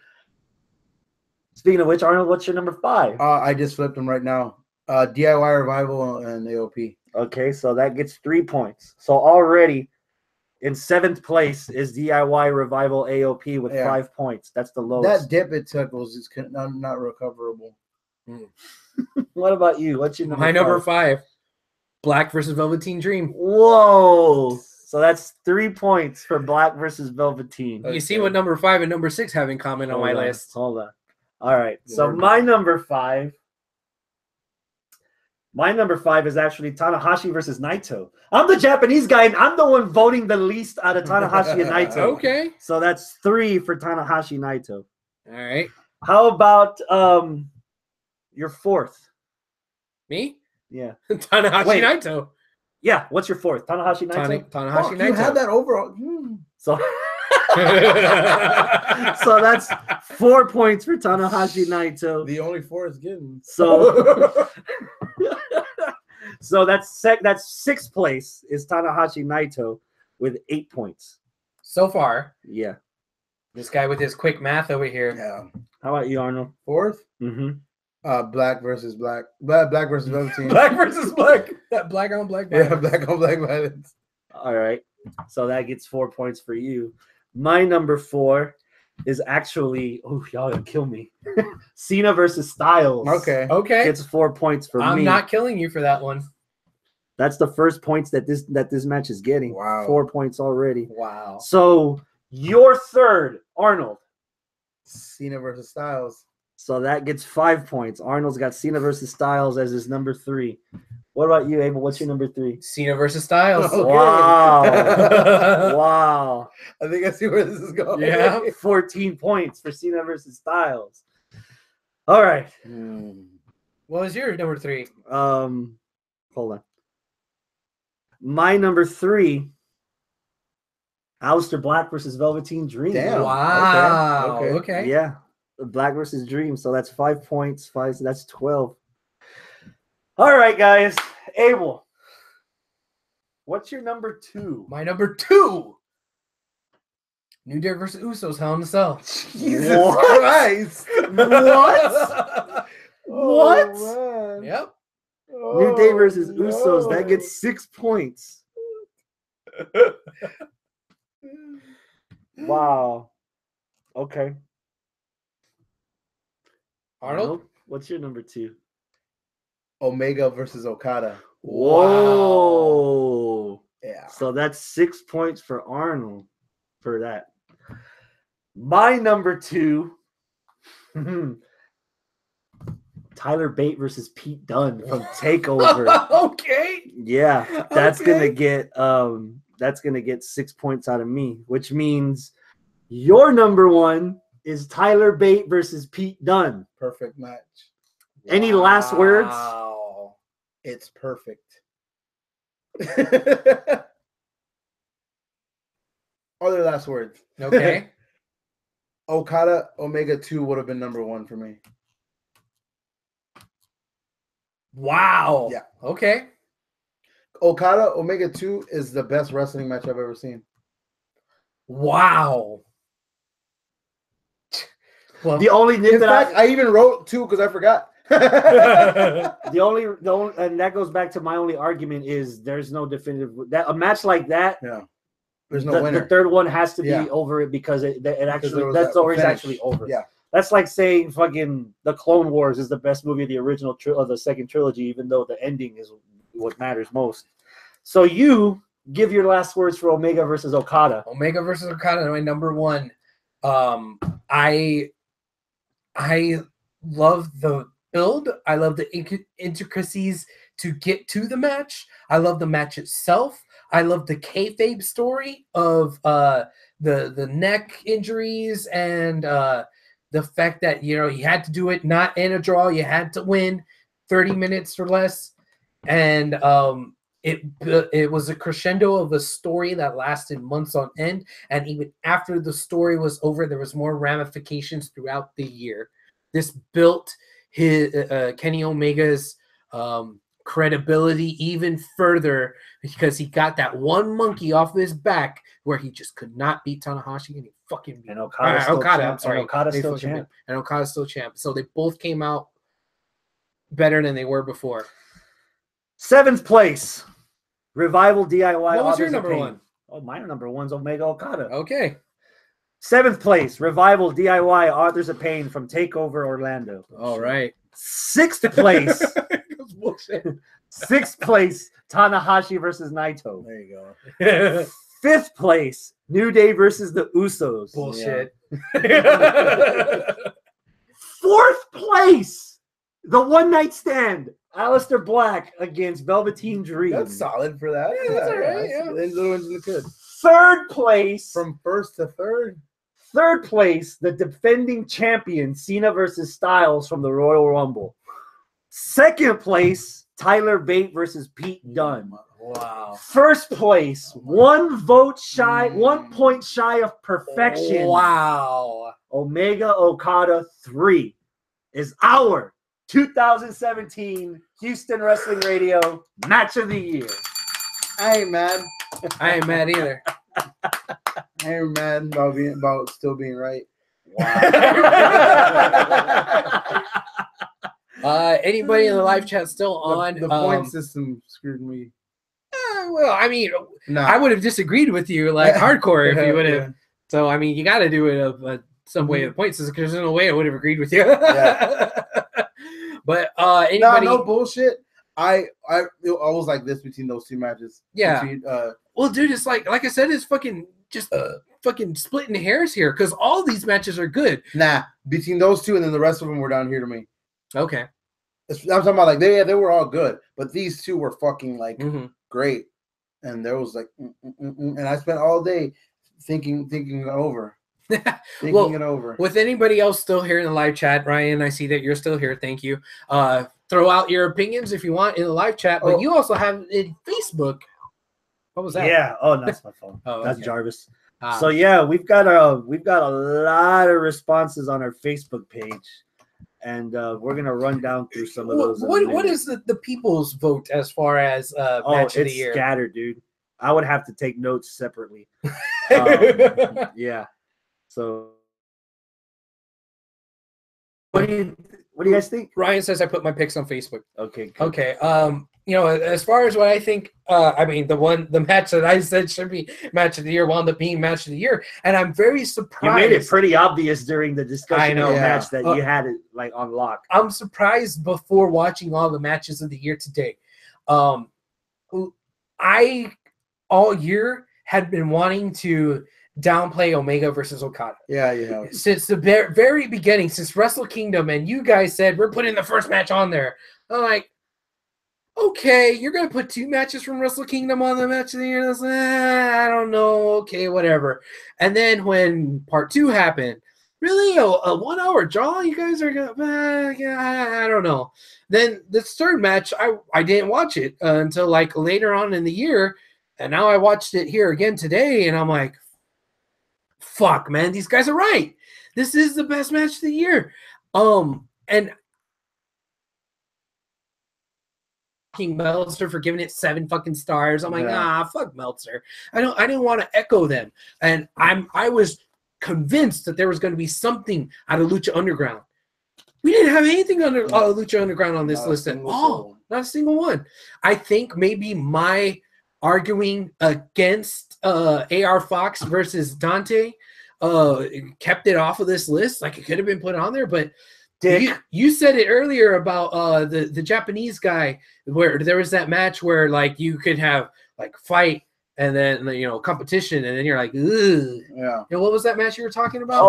Shibata versus Okada. Yeah, and dude, that's how I was about that Lucha Underground match. I was like, no, man, like the blood at the end with the skin on the stretcher skin on the and all that glass. Oh no, dude, it was too much. Sound like anything I'd like to see. Yeah, I don't like those type of matches. So I mean, I was surprised, to be honest, that this match that I was so skeptical of, and whenever that happens, when you're like, hey, Abel, you need to watch this match, I'm like, yeah, sure, whatever. Yeah, it's true. I've tried being that guy. Hey, well, you need to watch this match, and he's like, yeah. Oh yeah, that's part for the we do that to each other all the fucking time, and it wound up proving me wrong. Yeah, you're the reason I hate Roderick Strong. I don't even know him. Andrew Williams, male superstar of the year. Kazuchika Okada, currently in the midst of one of the greatest heavyweight title reigns. His Omega trilogy, double matches with Suzuki, and then Shibata. That's his male superstar of the year. I'm mad at that. Female Asuka, tag year, Usos. Holy shit, Jericho returning to New Japan after 19 years. There you go. Most improved, Braun Strowman. Yeah. Yeah. Think about where he was last you year. could even make an argument that he's in the running for superstar of the year. Yeah. Most disappointing, Nakamura. Yeah. Yep. Rivalry of the year, Okada Omega. Pay-per-view of the year, Wrestle Kingdom 11.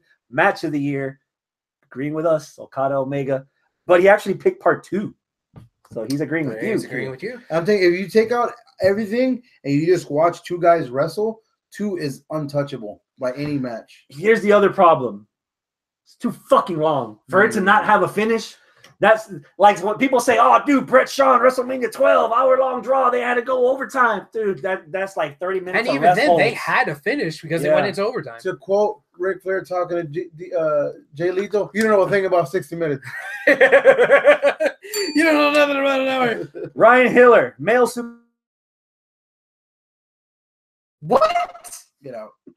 Female, either Asuka or Nia Jax. Get Tag team, the Usos. Holy shit moment is the retirement of The Undertaker. Oh. Yeah. Yeah. It was just so sad. It wasn't surprising though. That's why I No, thought, yeah. holy shit. Not for you because you've been wanting him gone for like 8 years. Yeah. But we also were Yeah, kind of we expecting knew, it. yeah. We knew. Most improved, Jinder Mahal. Jinder Mahal. Yeah. Most disappointing, AJ Styles. Let me repeat Arnold. Let me repeat Arnold. Fuck out of here. Pay-per-view of the year, WrestleMania 33, match of the year, New Day versus the Usos. Whoa, what is this dude again? You had the gall to bring this fool to replace either one of us, let alone both of us. Oh, God. I am not going to repeat All any right. word that comes All out of that right. guy's Aaron mouth. You do Garcia, it. he says, male superstar of the year, AJ Styles. See, it's not that bad. All right. Female superstar of the year, Alexa Bliss. We made an argument for her, possibly. Tag team, the Usos. Holy shit, Broken Matt. Okay. Again, that's from his doppelganger. Most improved, Rusev. Most disappointing, Riot Squad. Yeah, that's been pretty disappointing.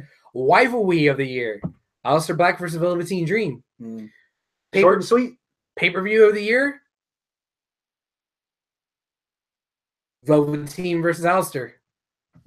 Interesting. Yeah, his picks weren't that bad. But dude's watching us right now, waiting for me to tell him everybody what his picks are. Robert Medlin, male AJ, female Alexa, tag team Usos. Holy shit, Jericho attacking Omega.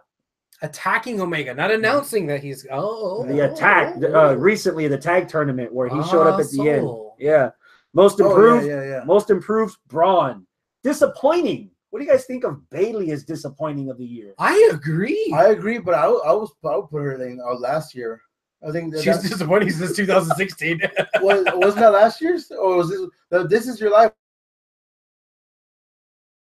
Yeah, I should have put Bailey. Yeah, that's the big disappointment. Rivalry: Usos versus the New Day. Pay-per-view takeover match. Omega Okada 3. Which takeover? War Games. Okay. Oh, like hold on. Finn Balor. Oh, Bacon. You want to read hers? Sure, I'll read Bacon's. He says, superstar of the year, male superstar of the year, Aleister Black. Female superstar of the year. Yeah? Quality over quantity, maybe. All right. Yes.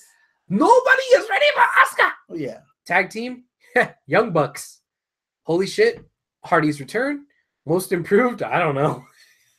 Question marks. I saw that. Most disappointing, Finn Balor. He still hadn't had his match for the title. He never lost it. Now he's wrestling Kurt Hawkins. What the fuck? I thought his return would be so epic. Boo, WWE! Exclamation point, exclamation point, exclamation point. That's who you wrestled. Yes. Rivalry of the year. What? Jericho versus Omega. That hasn't even happened. Started. Okay. Twitter beef. She's on the Twitter machine. She's been tweeting back and forth for a while. Yeah. I could dig it. That table throw, though. Paper of the year, Survivor Series, just because I was there. Match of the year, Black versus Dream, the black on black violence. Oh, Lord. Hector Reyes, male superstar. Aleister Black. Tonight. Aleister Black, another one, male superstar. Okay. Can we say he's rookie of the year? Yeah, fuck yeah. To his defense, Can we say it? he's must see on NXT. Yeah. Whenever you firsthand, you tune in. You know when you see the promo, Aleister Black tonight on NXT, what are you doing? Watching it. Female superstar, Asuka, tag team, Usos. Holy shit, either Hardy's return or Taker's retirement. Most improved. Who wants to walk with Elias? Honestly, that's a good pick. Elias was it was gonna right to come out of my mouth. Then I remember what today was. Rusev Day. What's yesterday? Rusev Day. It was Rusev Day. What about tomorrow? Tomorrow is Rusev Day. Most disappointing, Shinsuke Nakamura, strictly because of booking. Mm-hmm. Yeah. Rivalry, Black versus Dream, pay-per-view, again with the question marks. Match, Omega Okada. Sa. 3. Daryl Hughes. Mr. Hughes. Mr. Hughes. Male superstar, AJ. Okay. All right. Female, Asuka. Tag team, Usos. Holy shit, the Hardys return. Most improved, The Miz. Yeah. So you mean the pipe bomb last year didn't count? That was 2016. No, he got even better. So he improved on top of being improved. Yeah. He most improved last year. And so now he's like Super Saiyan God. Yes. Like he'll be blue next year. He will be the superstar of the year next year. Yeah. Most disappointing, again, Nakamura because of how he's booked. There's two constants right now. No one's ready for Asuka. And what the fuck happened with my Szechuan Nakamura? Yeah. Szechuan Nakamura. Rivalry, New Day against the Usos, pay-per-view. Same wavelength. Takeover Chicago. Takeovers. Have a little bit of everything for everybody. Yeah. Match of the year. Tyler Bate versus Pete Dunne. Yep. From our list. Mark Deska. Styles is the male. Asuka the female. The Bar as the tag team. The Odd Couple. I was going the there. Odd Couple No, I was in the going there. beginning of Really? WrestleMania, building up to WrestleMania, they still weren't there. Now they got this badass entrance. Were And they held the Bar at title. WrestleMania yet? Yeah, there were the No, Bar. they There were were just Cesaro Sheamus and and Sheamus. Cesaro. Yeah. They were Oh, they were that doing tag the team. thing. They were in the tag team. Yeah. They were still bickering back and forth, Yeah. trying to fight for attention. Yeah. Hardy's return at Mania. How about the most improved Braun Strowman? Disappointing Nakamura. Rivalry. Reigns and Strowman. Yeah. Takeover Chicago is his favorite show. His match of the year is actually Ooh, yeah, there you go. motherfucker. Yeah. at Pink's Pizza. It's for This fun. guy. Oh, if you want to compete with it, go ahead. Yeah. The Fatal 4-Way from SummerSlam is his pick. For Meat match of the soup? year. Me too. Yeah, meat Ah. soup. Hugh Green. You remember Hugh Green? remember Hugh. Yeah, male superstar. Velveteen Dream. Oh, swim in water. Dream. Female superstar. Bailey. Nikki Cross. All right. Okay. She's I can show her a little bit of love. Yeah. Yeah. Tag team Fashion Police. Ah. okay. They were very entertaining for their segments. Yeah. Holy shit moment of the year. Aleister Black saying Velveteen's name. Okay. I could give that as a holy shit moment. Down Yeah. with that. So his male superstar and his most improved is the same because it's Velveteen. Nice. Most disappointing, no one disappointed him. No, he is Mr. Positivity. Yeah. If you've ever met Hugh, There's you another- know he's There's Mr. another Positivity. honorable mention Hey. would have been disappointing is the outcome of the first women's Money in the Bank match. Because a man yeah. won it. That's a holy shit moment. there. Yeah. How about That's- rivalry? Black versus Dream, pay-per-view, Hell in a Cell, and his match of the year is Takeover, Black versus Dream. Wow. We got one more. Two more. Jeremy Okay. Clinton. All right, Jeremy. Jeremy Clinton. AJ Styles is his man of the year. Asuka's his woman of the year. Usos is his team. Hardy's return at Mania is overwhelming. It sounds like Usos are getting an awful lot of love in And this AJ. list too. Most improved, Jinder Mahal. All Most right. disappointing, Sami Zayn. Actually, towards the end of the year, he's finally doing something. Yeah. With this whole thing with Kevin Owens, he's Yep. really found a. I see what you did there. Yep.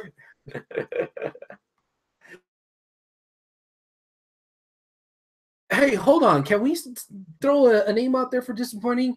Being Bray? Has anyone Yeah, said Bray? I said Bray. You said Bray? Yes. I was Okay. gonna say Bray, then I switched. Okay. it. Okay. Sorry. Takeover War Games is his event of the year, and Bate versus Dunn from Takeover is his match of the year. See? Wow. I got one more for you. Oh. God. He is currently whining and dining his missus at the best wine and dines of the whole town. Travis Oh, hey. sent me his picks. Mm. So let's see if They're probably at El Toro in Laporte. Doctor Who special at the theater. Oh. Yeah. Male superstar AJ Styles. Female Asuka. Tag team Usos. Apparently that's obvious. Geez, Yeah, those three Usos. things. Yeah, those Day three. one-ish. Holy shit, Hardy's returning at Mania. That too. Most improved, Elias. Okay, yeah. Okay. Yeah. Most disappointing, everything involving Jason Jordan. Oh that was- my God. Yeah. Could that also be a holy shit moment? Jason Jordan being revealed as Kurt Angle's son? No, that was more of like a God damn it. Like a fuck moment. Rivalry of the year, either Pete Dunne versus Tyler Bate. No. Those three Rivalry? matches spread out the whole year. Yeah. From January I to guess. December. I feel like I've never watched them even talk to each other.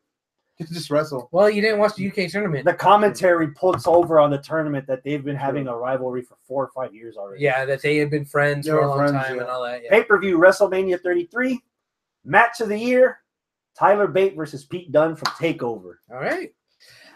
Bacon has a question in the live chat. She says, "What is the female match of the year?" Now, hold on before we jump in, and also to give you guys time to brainstorm. Yeah. We last year, or no, was it 2 years ago? We actually had Bailey versus Sasha. Yeah, Bailey versus Sasha, including in the match of the year, because we didn't differentiate between male or female at all. About to go on a tirade. Yeah, because I was about to go on. We've included them in just match of the week, and if they're good enough to be match of the year, we do the thumb thing and giving it up or down. So we never distinguish. It just so happened that this year there was no women's match that we thought was the best. There was one, but it got, for lack of a better word, eclipsed by another match that happened that same night. Ember Moon versus Asuka, where Asuka broke her collarbone. Ooh. That match was fucking bad. Well, that was a three-way. That was takeover. No, that was takeover over Orlando. Yeah. No, it was a three-way where she broke her collarbone because she got thrown out because Asuka was fighting off. Who was the other one? No. I'm talking about Asuka broke her collarbone. Yeah, Asuka threw out Ember. You mean Asuka broke her own collarbone? Oh, yeah. That was Brooklyn. That's why she retired. That was Brooklyn. That's why they relinquished the belt so that she can go to Raw. Them two had a badass match. But that match was outshined by Adam Cole debuting, and I think somebody else. Another match probably was on the list, but yeah. It was SummerSlam weekend, so it had to have been something on SummerSlam that took it out. Yeah, but that match was badass, like really badass. Where she fucking like at the end just fucking. That's when she finally went heelish to beat Ember because she couldn't do it as a face.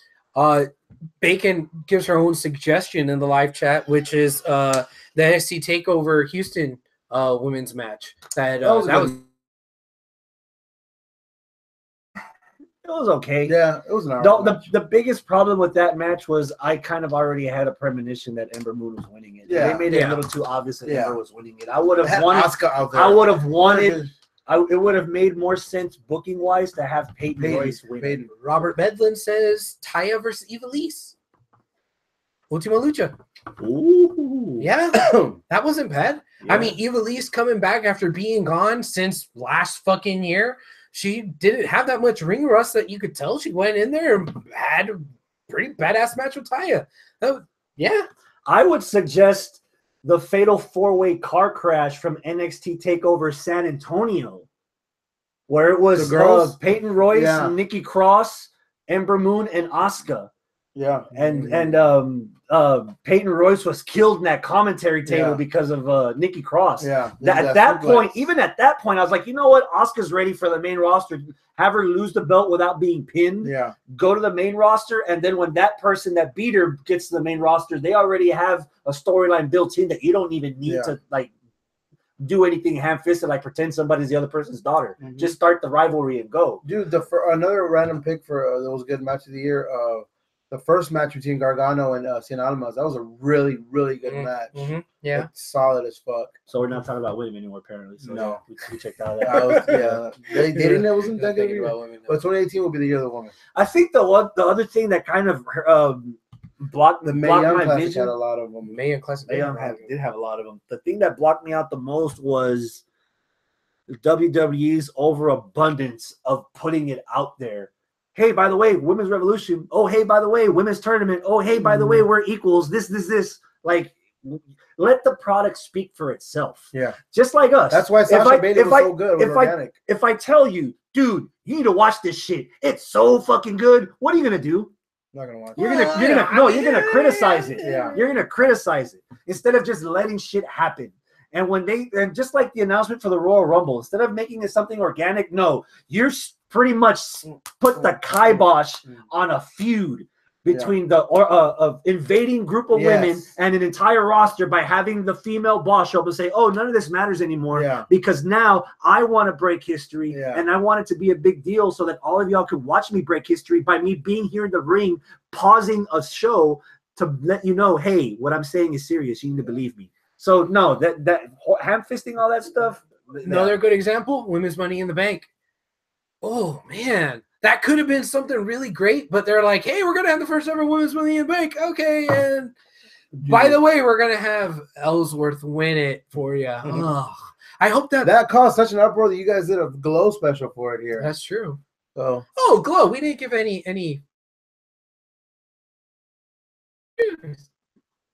Yeah. Okay. I think we're done. It was there. Are we done? I think we're done. I'm fucking done. That's it. All right. I'm Pete done. Well, next week we're going to be back with our regularly scheduled stuff like normal. So yeah, come back 8 o'clock. Hit the subscribe button. Hit the notifications. Turn the notifications on. That way you know when we're online. Share it on your Facebook. We need more people to listen. Yes, More please. show people. Please We'll share make it. fun of them like we make fun of you. Yeah. Or worse, you can tell us to make fun of them for you. There you go. Yeah. I have no shame. Until next time, adios, my friends. Keep it classy. Guys. Rusev here. Yeah. Now you're just ham fisting it. No, just take it one day at a time. You You really- think we're gonna make it the whole year? You really like that term ham fisting it, don't you? I'm hungry still. How many fucking hats did you bring? 9. You sure corporate's not gonna come back and say something that you shoplifted all these hats? Because you know damn well you can't afford all of them. Worst part is this ain't even half of my hat. Actually, I picked up all dude, my favorites. truth be told, that's not even half of my hats either. I have a shit ton of Tokidoki Marvel stuff. Like I recently started buying, like I have a Rockets hat and an Astros hat now, Yeah. and I have the old World Series. Dude, I got like This is the only hat that matters. Yeah. Right here. There you go. All right, let's get out of here. All All right. right, man.